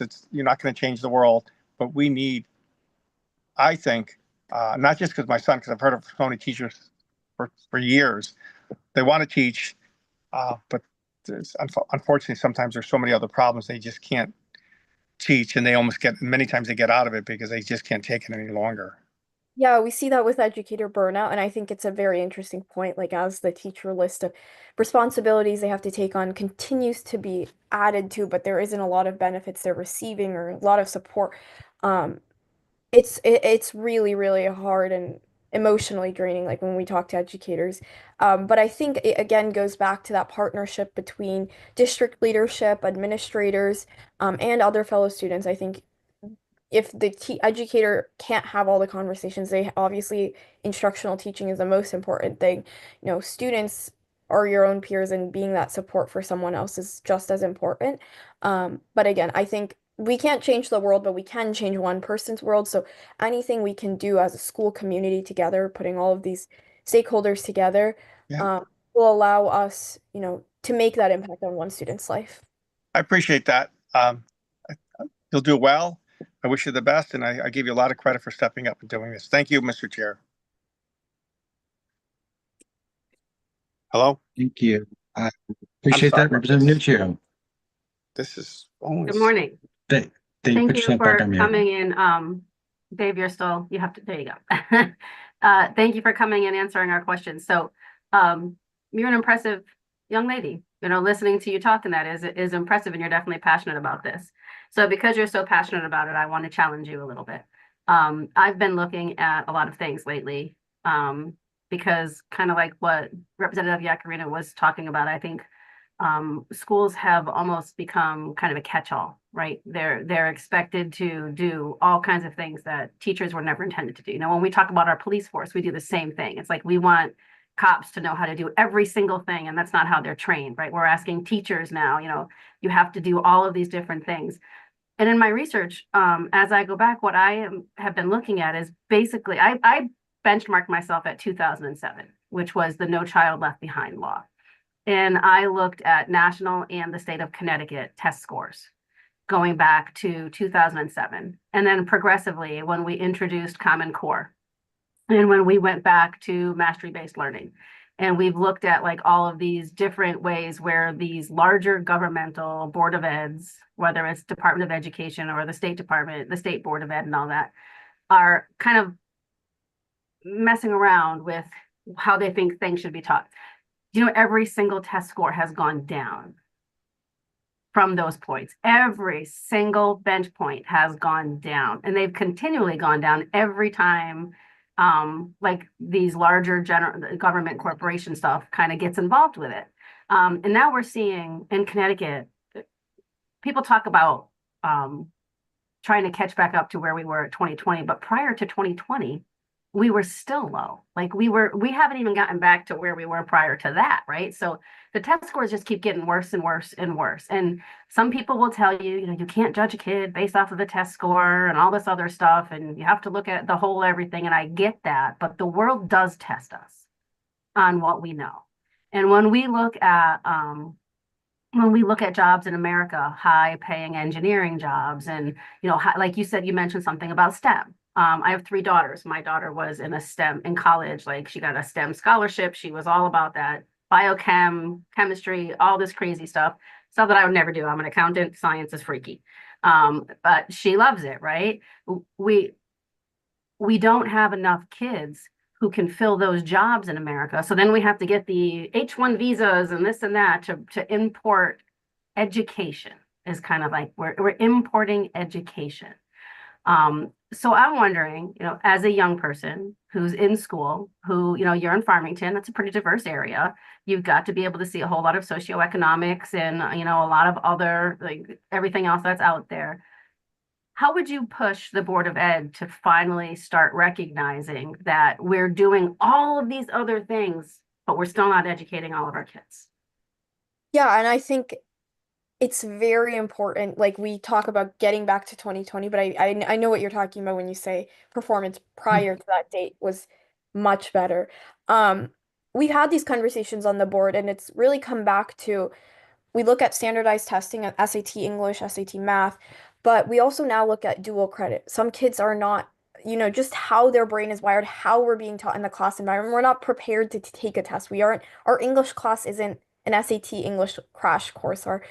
You know, they aren't directly teaching to the class test, but I can tell you as a student, for me, that feels so much better because like, you know, what we're learning in AP Lit is intersecting with so many other things. So we're unconsciously building those skills, but of course, it takes a lot to apply them on a test basis. But at the board, we now look at dual credit and how, you know, in a process of, you know, 6 months or a whole year, how they were able to achieve excellence in a certain subject and how, you know, that credit that they've gained will now help them when they go to college. So I think what the board is seeing is it's not just these standardized testing. And I believe that dual credit and all these other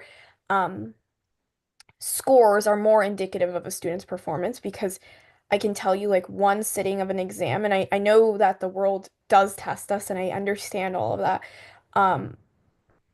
3 hours is an abstract amount of time, and I think these more encompassing testing represents a student's excellence. But I do think that we need to go back to foundational learning. It really starts at the kindergarten level. How much of a quality experience are students getting? You know, reading, math.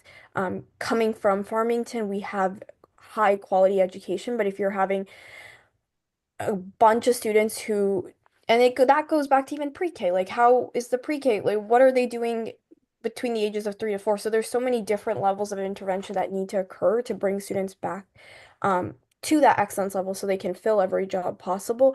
But I would say that dual enrollment, all these other those statistics in the past 4 years have shown immense growth in Connecticut. So that's a little tidbit on that. But yes, I think intervention needs to start at that earliest level.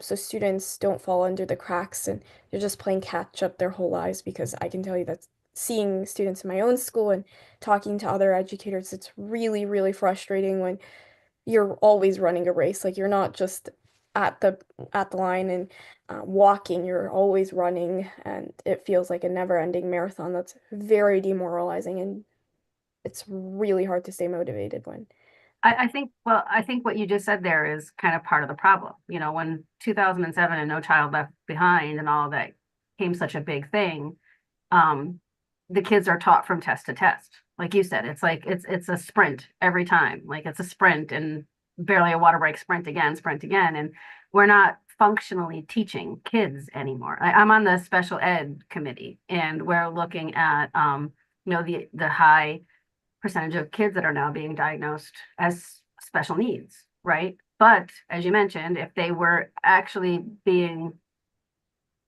I don't want to say taught better, but taught differently, like when they're younger, you know, when you're looking at intervention of helping kids learn to read, right? You can't do anything in this world without knowing how to read, like math and reading are kind of like straight up basic. So I'm trying to kind of narrow down what about all of these pieces of legislation made it so we stopped teaching kids those basic things, or stopped like really advancing. And we were once like top in the country, and now, I mean in the world, and we're now like 15th in the world for education. And that's kind of, again, it's kind of a scary place to be. So how do we, and again, I've sat down and talked to teachers who said in their entire college career, they've had one class that was teaching them how to read, right? Like, how do we not teach teachers how to teach to read?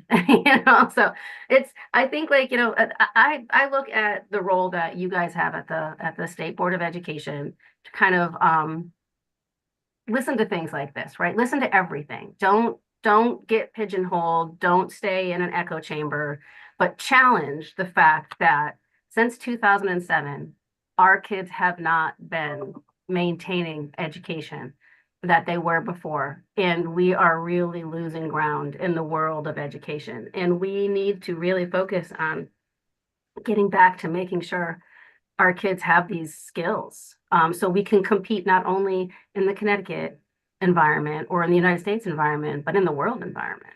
So Yeah, I think that goes also back to curriculum and how much, the student population in Connecticut has greatly changed, and whether that's, special needs students or diverse backgrounds that these students come from.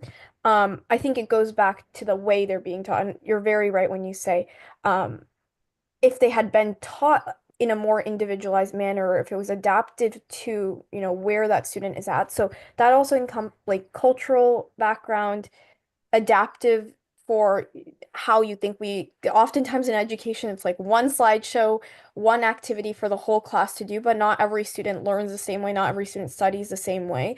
So I think a complicating factor when we look at that data from 2007 to now is how much the makeup of our student body has changed. So we need to ensure curriculum reflects that diversity. So we obviously always want to be at the forefront of education and bringing the most high-class talent into the classroom, but also into giving the best students back to the country and the world. So it does come back. I think curriculum plays a huge role in that, and ensuring curriculum across the state, rural, suburban, and urban backgrounds, they have incredible resources. It can't just be up to the teacher to make those interventions and put that extra effort to create the most robust curriculum for their student population. But that goes back, and that's a responsibility that I will take back to the State Board of Ed of how do we ensure that the curriculum that students are being given allows them to achieve these higher benchmarks and very foundational reading and math skills. I appreciate that, because I'm a firm believer that education is the ultimate equalizer, right? When you learn, nobody can take that learning away from you. You carry it with you forever, and you can do great things if you push yourself. You can overcome, generational poverty. You can overcome all kinds of things with education. And I actually think it's pretty much it's a shame that the state of Connecticut doesn't invest more in education of our kids. We put it onto towns, and we make it so, we create the environments where we've got some that are better than others because the state, it's just not its top priority. So I would challenge you, like I said, education is the greatest equalizer. And I think, we need to start trying to figure out exactly why our kids are not performing at the levels that they used to, that we need them to, so that we can continue to be a world leader. So thank you. Thank you for your answers. I appreciate it. Thank you. Thank you. Any other questions from members of the committee? Sorry. Any other questions from members of the committee? All right. Well, thank you very much. We appreciate it. Just the last question we ask everybody. It was really hard to ask a senior in high school this question, but is there anything in your past that may prove embarrassing to the legislature, the governor, or anybody else in the world? No. I'm assuming that's a no. I didn't hear your answer, but assuming it's a no. No. She said no, but did you end that with anybody else in the world, Senator Duff? Anybody else in the world? Yeah. Because I feel an answer no. So, it's just ridiculous. I got asked this question of an 18. But anyway, so thank you very much for your time. I appreciate it. And congratulations on your nomination. Yeah, and thank you for all the incredible work all of you do for the state of Connecticut. You as well. And please do stop by and let us know when you're running for office because we'll probably have to give you the donation. Okay, next is Sophia Messina of Woodbridge, not Woodbury. The agenda is wrong for various reasons, but Sophia Messina of Woodbridge, not on the part of the Executive Legislative Nominations Committee. But so I just want to make that clarification. So do we have Sophia? Hi, everyone. Hi, Sophia. How are you? You have a snow day too? Yes, I do. All right, just so everybody knows, we do control the weather here in the Connecticut legislature. So we've had this planned for weeks that we have a snow day and that you would be here without a lot of pressure. If anybody was just in doubt, yes, we control the weather. Okay, so would you raise your right hand, please? Do you swear firm to tell the truth, whole truth, and nothing but the truth? I do. Okay, well, feel free then to give an opening statement, and I'm going to pass this off to Representative Concepcion so he can take it off from here. Thank you. Thanks so much. Congratulations. Thank you, Senator. All right. Good morning, Chairman Concepcion and Duff, Vice Chairs Godfrey and Looney, Ranking Members Yacarino and Berthel, and distinguished members of the Executive Nominations Committee. Thank you for the opportunity to testify before you today. My name is Sophia Messina, and I am a senior at Amity Regional High School in Woodbridge. I am so honored to be nominated to serve on the Connecticut State Board of Education. I have always cherished my access to a high-quality education and have taken full advantage of the opportunities given to me. During my freshman year, I discovered my passion for educational advocacy through my involvement in my school's Principals Committee. Through my participation in this tight-knit group of dedicated students, I worked closely with my principal to address pertinent school issues ranging from parking to relationships between students and administration. This experience propelled me to apply for one of the 2 student representative positions on the Amity Region 5 Board of Education. One of the most impactful initiatives I've worked on with the Amity Board of Education is addressing disparities in access to tutoring services. Collaborating with my superintendent, Dr. Byers, I collected data to better understand students' barriers to accessing academic support. This process included surveying students and identifying gaps in current programs. Motivated to find innovative solutions, I explored AI-driven tutoring platforms, which offer on-demand, personalized support at a fraction of the cost of traditional tutoring methods, leveling the playing field for students across all socioeconomic backgrounds. While these efforts are ongoing, they reflect my commitment to ensuring that every student has the resources they need to thrive academically.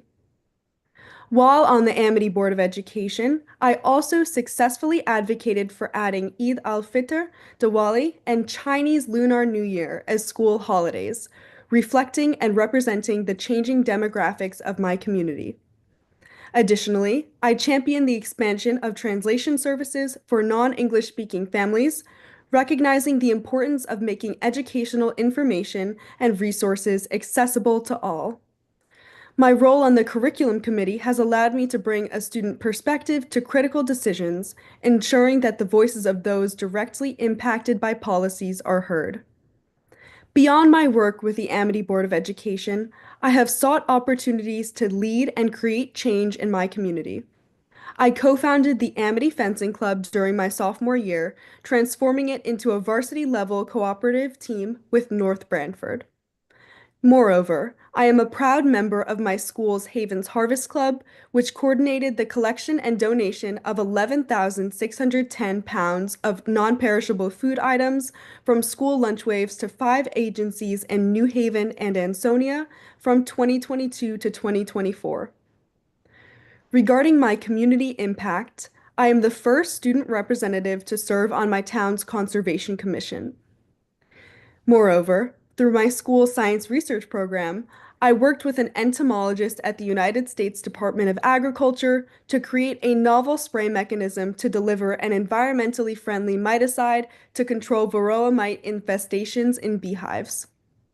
Most importantly, my experience as a swim instructor has given me first-hand experience as an educator and further deepened my understanding of educational equity. Working with children with disabilities has shown me the importance of inclusive environments where educators are patient, empathetic, and adaptive, making every child feel supported.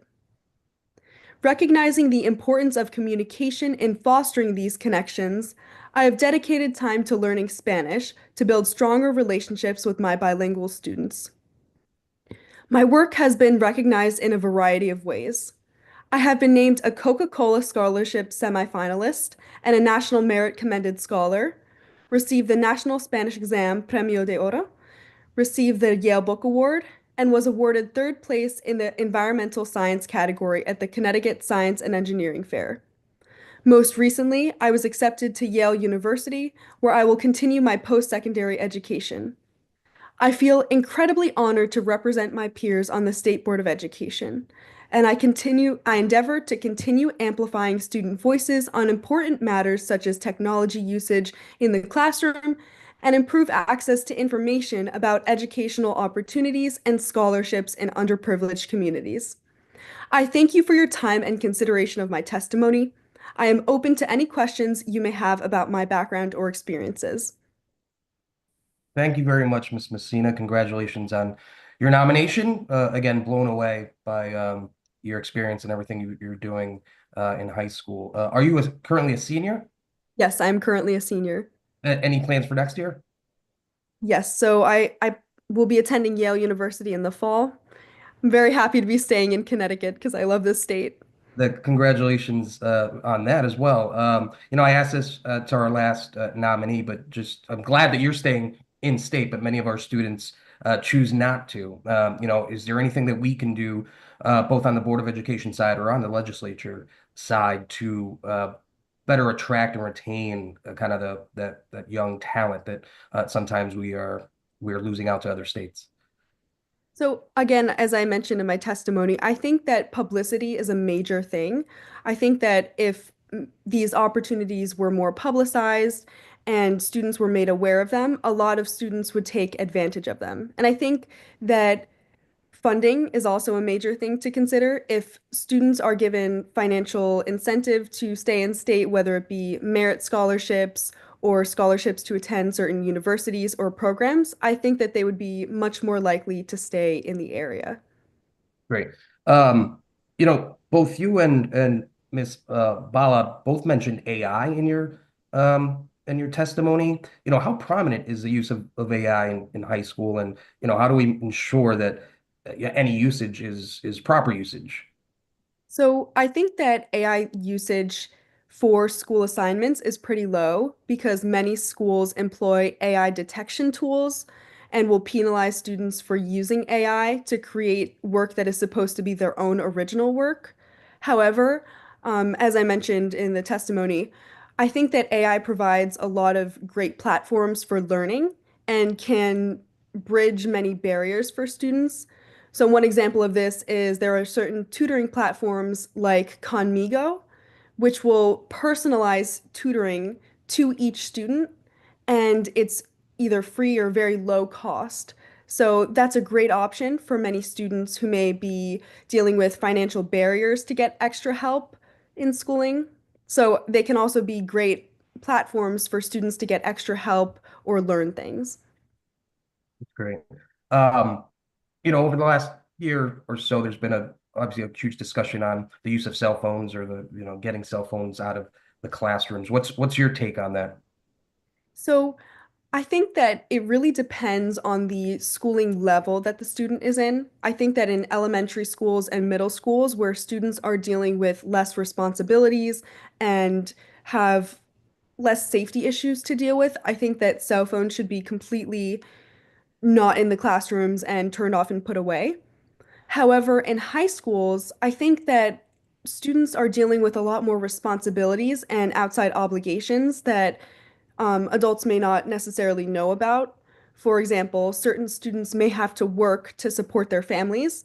And if their employer texts them midday asking about a shift schedule or a certain thing that they have to consider, and the student is not able to respond, that can potentially negatively impact them. However, I do think that in high schools, cell phones should be turned off and put away during instructional time because this will only enhance deeper discussions and enhance students' focus and attention in the classrooms. Fair. Again, congratulations on your nomination. I certainly look forward to supporting you on this committee and on the House floor. Congratulations. Open it up, Senator Berthel. Thank you, Mr. Chairman. Ms. Messina, congratulations on your appointment. Thank you for sharing the magnificent things you've done. Again, as a young person here in Connecticut, congratulations on your acceptance to Yale University. As someone who has served on the Education Committee in Hartford for nearly a decade and has been concerned about and a dad of young adults as well, has been deeply concerned about the exodus of bright, articulate, intelligent nutmeggers, Connecticuters, whatever we want to call ourselves, right? And having you say that you're going to stay here and commit to your post-secondary education here is just so remarkably exciting. One thing I missed in your testimony, and I was listening intently, I don't know if you told us what you'll be studying at Yale. What is your intended major? So I actually haven't quite decided yet. I didn't miss it. Okay. Declare the major until the end of your sophomore year. But what I'm really interested in is studying past societies and their cultural and social practices and seeing what worked and what didn't work and how we can use that to address modern day issues like obesity, sustainability, and famine in a policy related way. Wow. Okay, that's very interesting, and you're certainly at the right place, I think, to do that. With Yale being one of the oldest institutions of higher education in the country and whatnot. I think that the good chair he took my question, but I'm gonna just ask you maybe to elaborate a little bit further. We have a problem in Connecticut with recruitment of teachers and in public our K through 12 system, despite our strong efforts, our earnest efforts to address things like minority teacher recruitment. We have, as I mentioned with your colleague, Ms. Bala, during her interview here, we've gone to extraordinary strides in the last few years to enhance our reciprocity arrangements with other states so that if we do have people who are interested in teaching in Connecticut, they don't have to go through the arduous process they used to have to go through. That's not to say that we're just accepting any teacher license from any other state. We're just streamlining that process and getting back to teachers who want to be here. You mentioned specifically that you think that there's a lack of publicity, and I'll change that, if I may, with your permission, to say that we don't market this properly to other states. And I'm just wondering if you, as a young person who cares about education, who wants to do these great things in your future, what would you suggest, since you're in kind of right in that spot where you might be making a decision to become a school teacher at your age and just beginning your college career, what would you do to market? What would be your ideas to enhance or encourage someone to come to Connecticut versus any other of the 49 states? Well, I think that even starting from a young age and hosting career days in school where students are exposed to different careers, I think that would be extremely beneficial because I think that students may have certain views on their own teachers, but when maybe an outside teacher comes in and speaks about their experience and the benefits of their job, that may sway a student one way or another.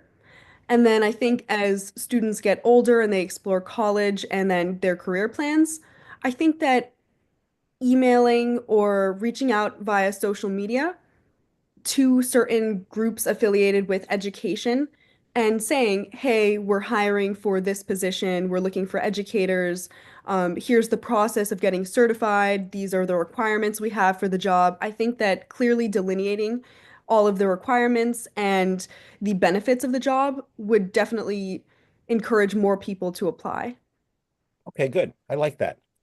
And I agree with you. And I think there's there are some things that we can certainly do.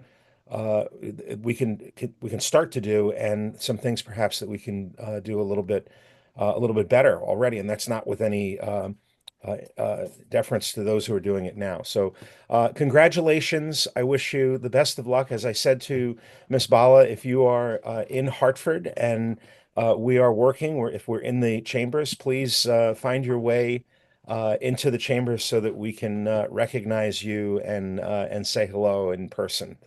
But congratulations again and good luck to you. Thank you, Mr. Chairman. Thank you, Senator. Thank you very much, Senator. Representative Yacarino. Thank you, Mr. Chair. And thank you for being here, Sophia. I really don't have many questions. You've answered the questions. Just appreciate young people like yourself stepping up and just, do your best to bring your knowledge and ask any questions to the board. You're in the trenches at school, and just advocate for good policies, but also, like I said to Ms. Bala earlier, teachers want to teach in a safe classroom and give the kids the best opportunities possible. So good luck with school. And I'm the next town over in North Haven, so I'm close to Yale. I frequent New Haven quite often. So I really have nothing else to say, but good luck and thank you. Thank you so much. I actually love North Haven. I often go there for food. Oh, there's some good restaurants. There really are. Not a lot, but there's a few. Thank you so much. Well, bye. Thank you, Mr. Chair. Thank you, Representative. Representative Nuccio. Thank you, Mr. Chair. So I'm assuming you were probably on when I asked questions of the last candidate. Were you on then? Okay. So I think it's only fair that I ask you the same question without having to kind of reiterate everything. The high level is since 2007, we've seen a drastic decrease in the testing scores of kids at all levels, 3rd grade, 4th grade, 8th grade, SATs, etc. And there's been a lot of people kind of monkeying around with policy and looking at what teachers should do and shouldn't do and how should we be teaching kids. So in your role on the board, how can you help to kind of advocate for better teaching methods so we have a highly educated, highly educated school populace? So you are very fortunate, young lady, you're going to Yale. Right. There's not a lot of people that can say I'm going to Yale. Right. So you've obviously excelled in your educational courses and that, but that's not the result of a lot of kids that we're seeing in the state today. So what is your take on that? And how do you think we can be doing that better? I think that would start by analyzing the various schools' curriculum and how they plan to teach it, because I think that now a lot of people are learning differently. In the past, in my parents' generation, people tended to learn by memorizing things from a textbook and maybe regurgitating it on a test, which might align better with questions on a standardized test. But now there is more of an emphasis on fostering creativity and innovation in education. And I think that this is incredibly important, especially in our evolving world where things are becoming more digital. People have a lot more resources at their disposal. So it may somewhat negate the importance of pure memorization. But obviously, as you said, there are certain subjects like reading and math which you have to know and be proficient in regardless of what you choose to do in life. And I think that if there was more of an emphasis on even just independent reading or things that would accelerate people in math. I know that when I was younger, we used to be allowed to move up levels in math a lot more easily, whereas now students aren't maybe as challenged as they were initially. So in other countries, students are in highly advanced math levels at a very young age, whereas now things tend to be a little bit more generalized and standardized. So students who are extremely advanced in a subject are also in the same class as students who are maybe a little bit behind in a subject. And that may bring up the students who are behind in a subject, but it can also potentially limit the students who are extremely advanced in the subject. So I think that students should be allowed to challenge themselves and maybe get extra worksheets or practice resources when they want them. Because I know that that's something sorry, go ahead. I think that's something that we've kind of stopped doing as a society, is like giving kids extra work and material when they want it. I would agree with you. I think, if we look at Common Core and the mastery-based learning levels that we're looking at now, it's like kind of teaching down to the lower common denominator, right? And like you said, if there's no reaching above, like when you're doing better in that, there's whether it's not the resources in the classroom or the curriculum taught, and because you specifically mentioned, you want to look back at like the etymology of past societies, whether it's obesity or anything else. And again, looking at educational learning and how that's best achieved and how it's best stuck. Because, you mentioned digital. I find it actually very discouraging that a lot of kids now, my kids range right now from 30 to 25. So they're not that much away from where you are, my 25-year-old. And I look at a lot of the kids that are graduating now that have no idea how to balance a checkbook. And while you might not use a checkbook, you still have a checking account, right? You don't know how to, I remember when all three of my girls went to school, I had to teach them how to write a paper, because you don't learn how to write a paper really well in high school for college. Like when you look at the MLA or the APA and stuff like that, I think I learned that in high school, which I know I'm old, but I wasn't that old, like it was in the 80s. I had graduated in 89, but we're losing, I think, a lot of these intrinsic skills. Like you said, you can count on having the internet there, but if the internet's not there and you cannot adequately respond in an educated way, it's going to hurt you, right? So I think balancing the new tools and looking at like the etymology of the past, what worked? Why did we have so many kids that were graduating as engineers and all these big things, and we're creating companies like Google and stuff like Apple? Like when you look at the stuff that was out there compared to what we have now, you're a rarity. You and Miss Valley are a rarity, and that's something to be proud of. I'm sure you've worked very hard to get where you are, but I want to see about 100,000 of you. So Yeah, and then just as a comment on standardized testing, I think that a major thing that's changed in recent years is a lot of schools have gone test optional. So certain tests like the SAT or ACT, while students used to study for the statewide exam and try extremely hard for them, the students nowadays may not take them necessarily as seriously because they may not be planning on submitting that score to a college. And I think it's the same thing with certain statewide tests like the NGSS, which is something that I know my school district is trying to remedy, is that students don't necessarily take it as seriously in 11th grade because there's no incentivizing factor for them to do well on it.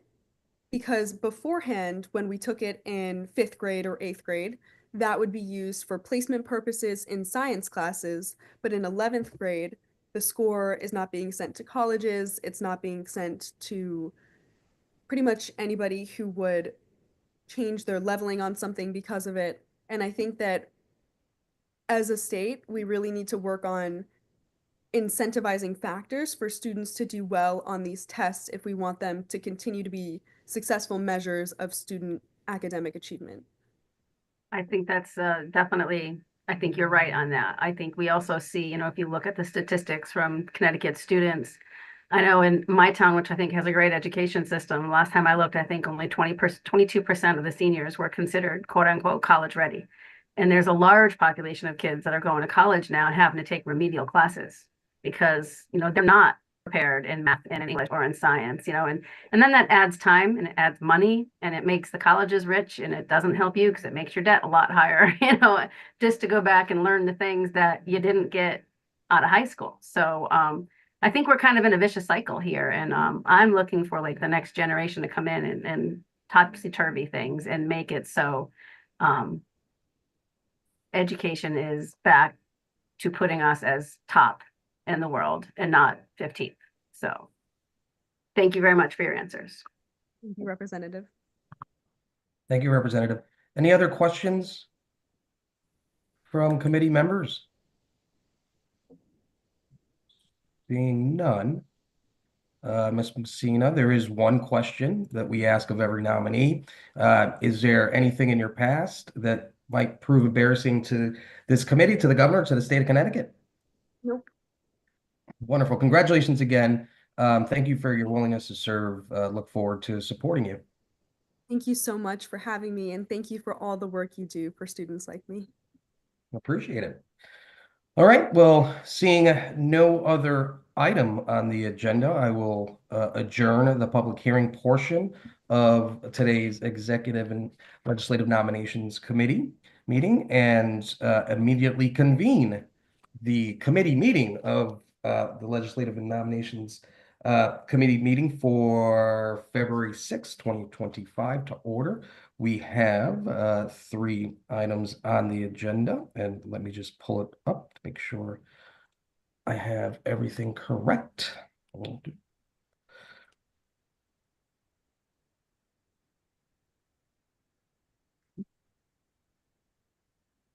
And I should probably check with Dean. Are we all set, Dean?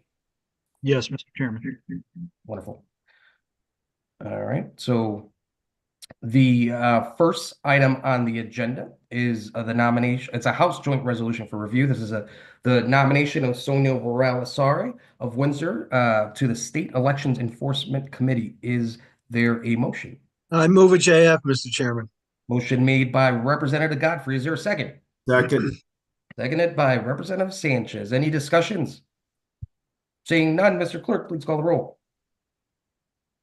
Duff. Concepcion. Concepcion is a yes. Looney. You're on mute, Senator. Godfrey. Senator Looney is yes. Thank you. Representative Godfrey is a yes. Senator Berthel is a yes. Yacarino.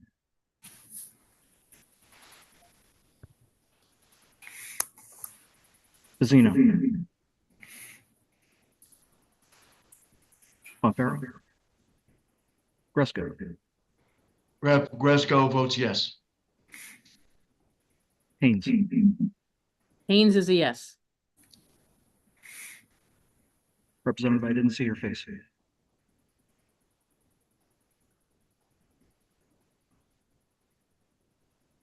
Representative Haynes, I need to see you on camera, please.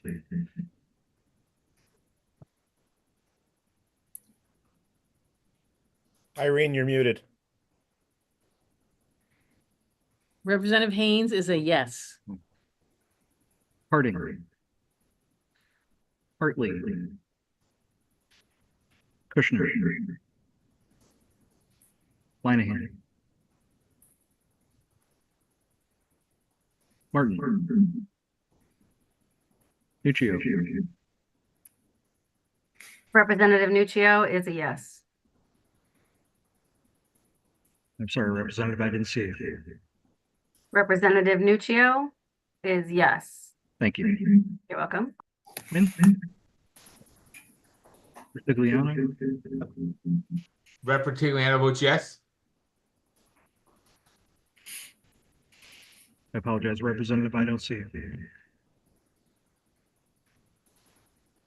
I see me.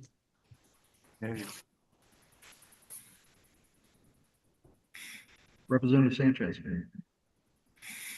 Representative Sanchez is a yes. Thank you. Scott. Thank you, Dean. Yes, Representative Scott is a yes. And Winfield.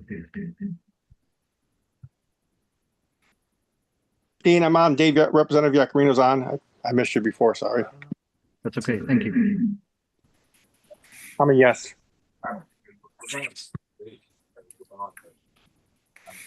All right, thank you, Mr. Clerk. We will leave votes open today to 3:30. Next item on the agenda is a Senate Joint Resolution. This is the nomination of Serenity Bala Farmington to be a non-voting student member of the State Board of Education. Is there a motion? So move a JF, Mr. Chairman. Motion made by Representative Godfrey. Is there a second? Second from Senator Berthel.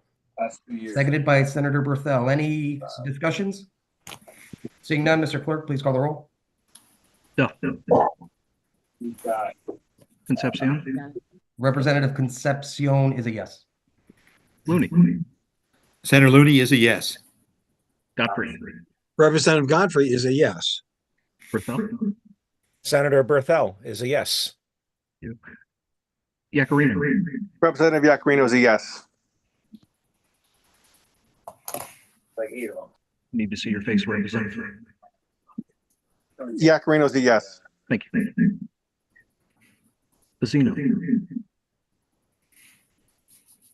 Bonferro. Bresco. Rep. Gresco votes yes. Thank you. Haynes. Haynes is a yes. Harding. Hartley. Kushner. Lanahan. Martin. Nuccio. Representative Nuccio is a yes. Thank you. Quinn. Rutigliano.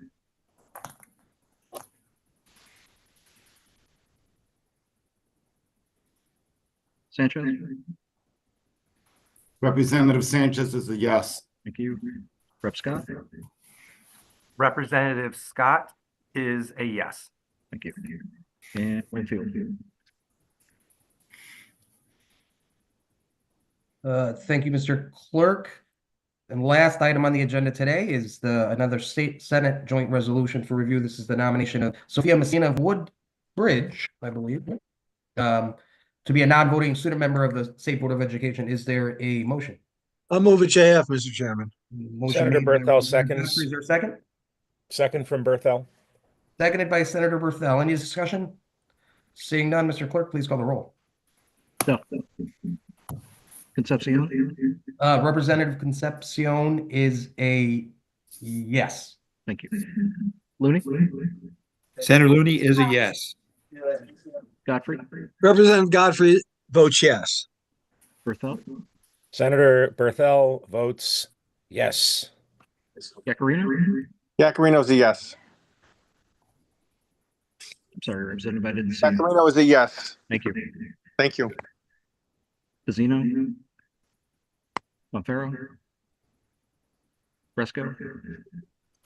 Rep. Gresco votes yes. Sorry, Representative, I need to see you.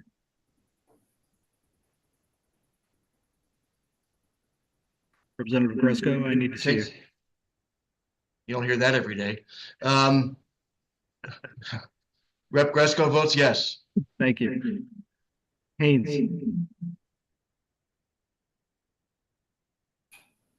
Harding. Yes. Thank you. Representative, I need to see you. I'm sorry. Representative Haynes votes yes. Great. Thank you. Harding. Hartley. Kushner. Linehan. Martin. Nuccio. Representative Nuccio votes yes. Thank you. Quinn. Rutigliano. Sanchez. Representative Sanchez is a yes. Thank you. Scott. Yes, Representative Scott is a yes. Thank you. And Winfield. All right, thank you, Mr. Clerk. That's all the items we have today. We will leave votes open to 3:30. Thank you all for joining us today. Special thanks to Dean for actually going to the Capitol today and braving the weather. Drive home safe. Thank you all. Our next meeting is next Tuesday, the 11th at 11 o'clock, same time, same place. Thank you all. And with that, we will stand in recess. Thank you. Have a nice day. Thank you. Congratulations. Thank you.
Senator Hartley, are you there?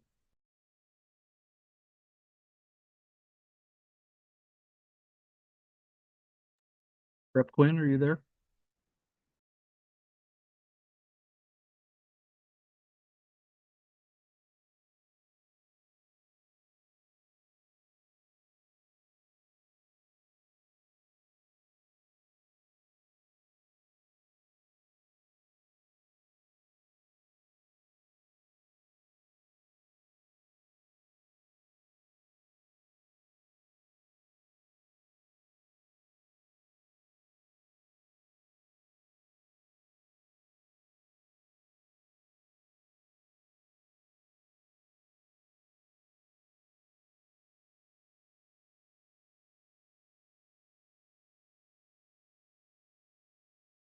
Hey, Senator.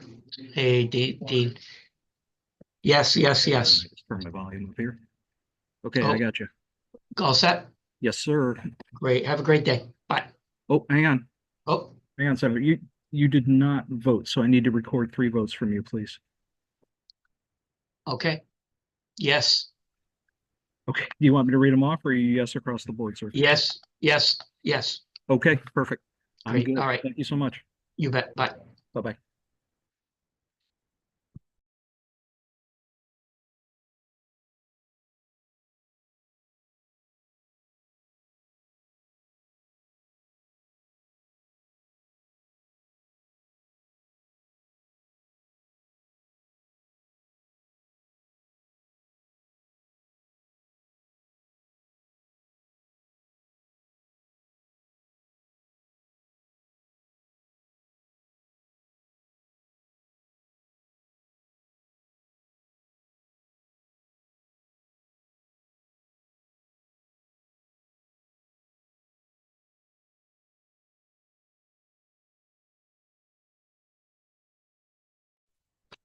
Are you there, Dean?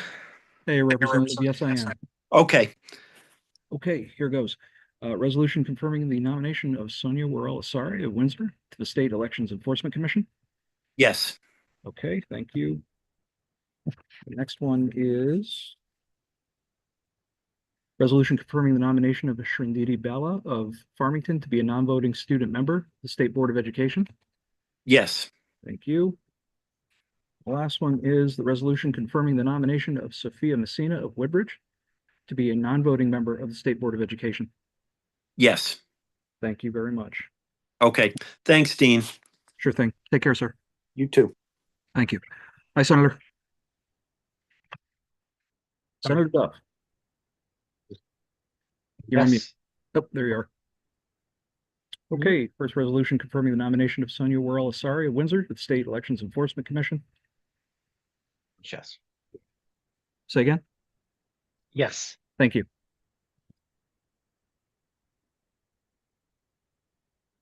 This one is the resolution confirming the nomination of Shrinditi Bala of Farmington to be a non-voting student member of the State Board of Education. Yes. Thank you. The last one is the resolution confirming the nomination of Sophia Messina of Woodbridge to be a non-voting member of the State Board of Education.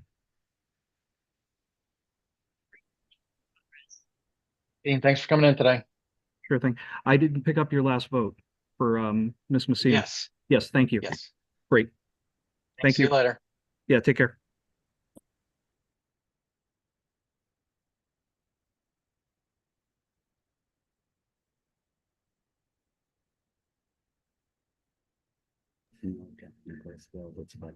Hey, Senator, how are you? Hi, how are you? Very well. Got 3 resolutions today. First is the resolution confirming the nomination of Sonia Worrell Asari of Windsor to the State Elections Enforcement Commission. Yes. Thank you. The next one is resolution confirming the nomination of Shrinditi Bala of Farmington to be a non-voting student member of the State Board of Education. Yes. Thank you. And the last one is the resolution confirming the nomination of Sophia Messina of Woodbridge to be a non-voting member of the State Board of Education. Yes. Great. Thank you very much. Thank you. All right, sir. Take care.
Hey, Senator.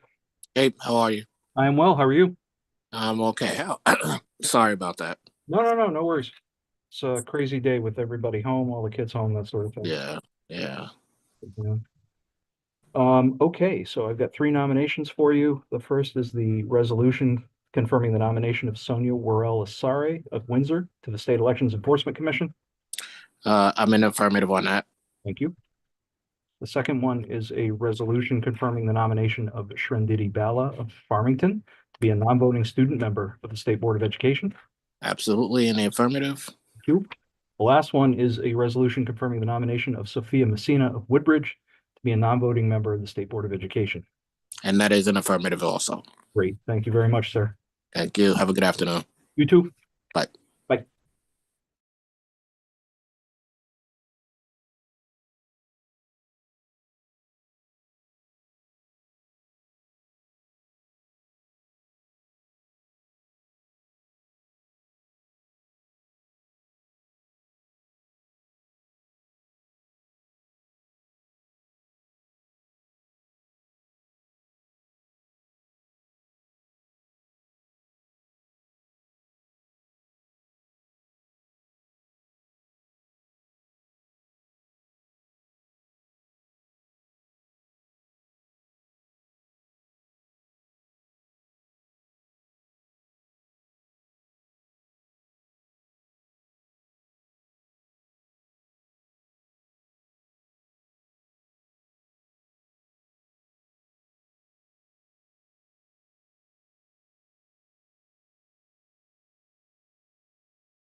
Hey, Joe. You're on mute.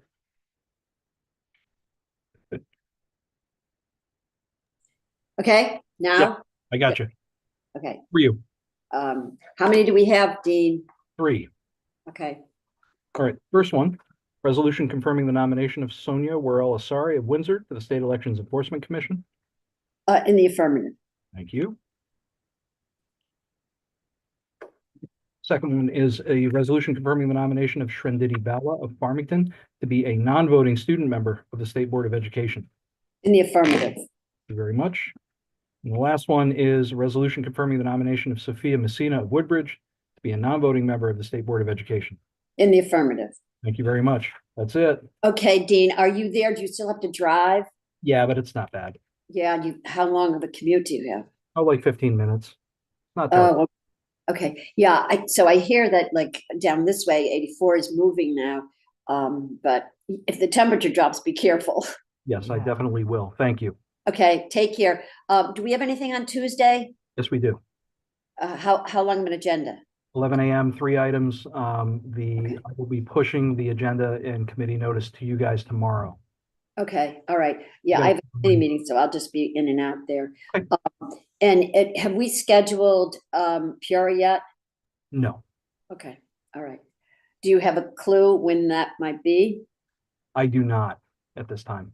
Okay, all right. Hey, thanks, Dean. My pleasure. Okay, Bess, bye-bye. Take care.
Hey, Dean, how are you? Representative, I got you. Can you hear me? Yep, I can hear you fine. Can you hear me okay? I do. Great. So two resolutions to vote on, right? No, three. Three, okay. So, first one is the resolution confirming the nomination of Sonia Worrell Asari of Windsor to the State Elections Enforcement Commission. Representative Fazino votes yes. Thank you. The next one is a resolution confirming the nomination of Shrinditi Vala of Farmington to be a non-voting student member of the State Board of Education. Representative Fazino votes yes. Thank you. The last one is a resolution confirming the nomination of Sophia Messina of Woodbridge to be a non-voting member of the State Board of Education. Representative Fazino votes yes. Great. Thank you very much. All right, Dean, thank you very much. Sure thing. Take care. Bye. Bye.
Hello, Hey, Representative, how are you? I'm well. How are you? Good, thanks. So I have three resolutions. Okay. First one is a resolution confirming the nomination of Sonia Worrell Asari of Windsor to the State Elections Enforcement Commission. Representative Linehan votes yes. Thank you. The next one is a resolution confirming the nomination of Shrenditi Bala of Farmington to be a non-voting student member of the State Board of Education. Linehan votes yes. Thank you. And Although for the record, they should be able to vote, but whatever, go ahead. they were very impressive, but the both of them. I just always thought that kids, like, they should really have a say in what happens.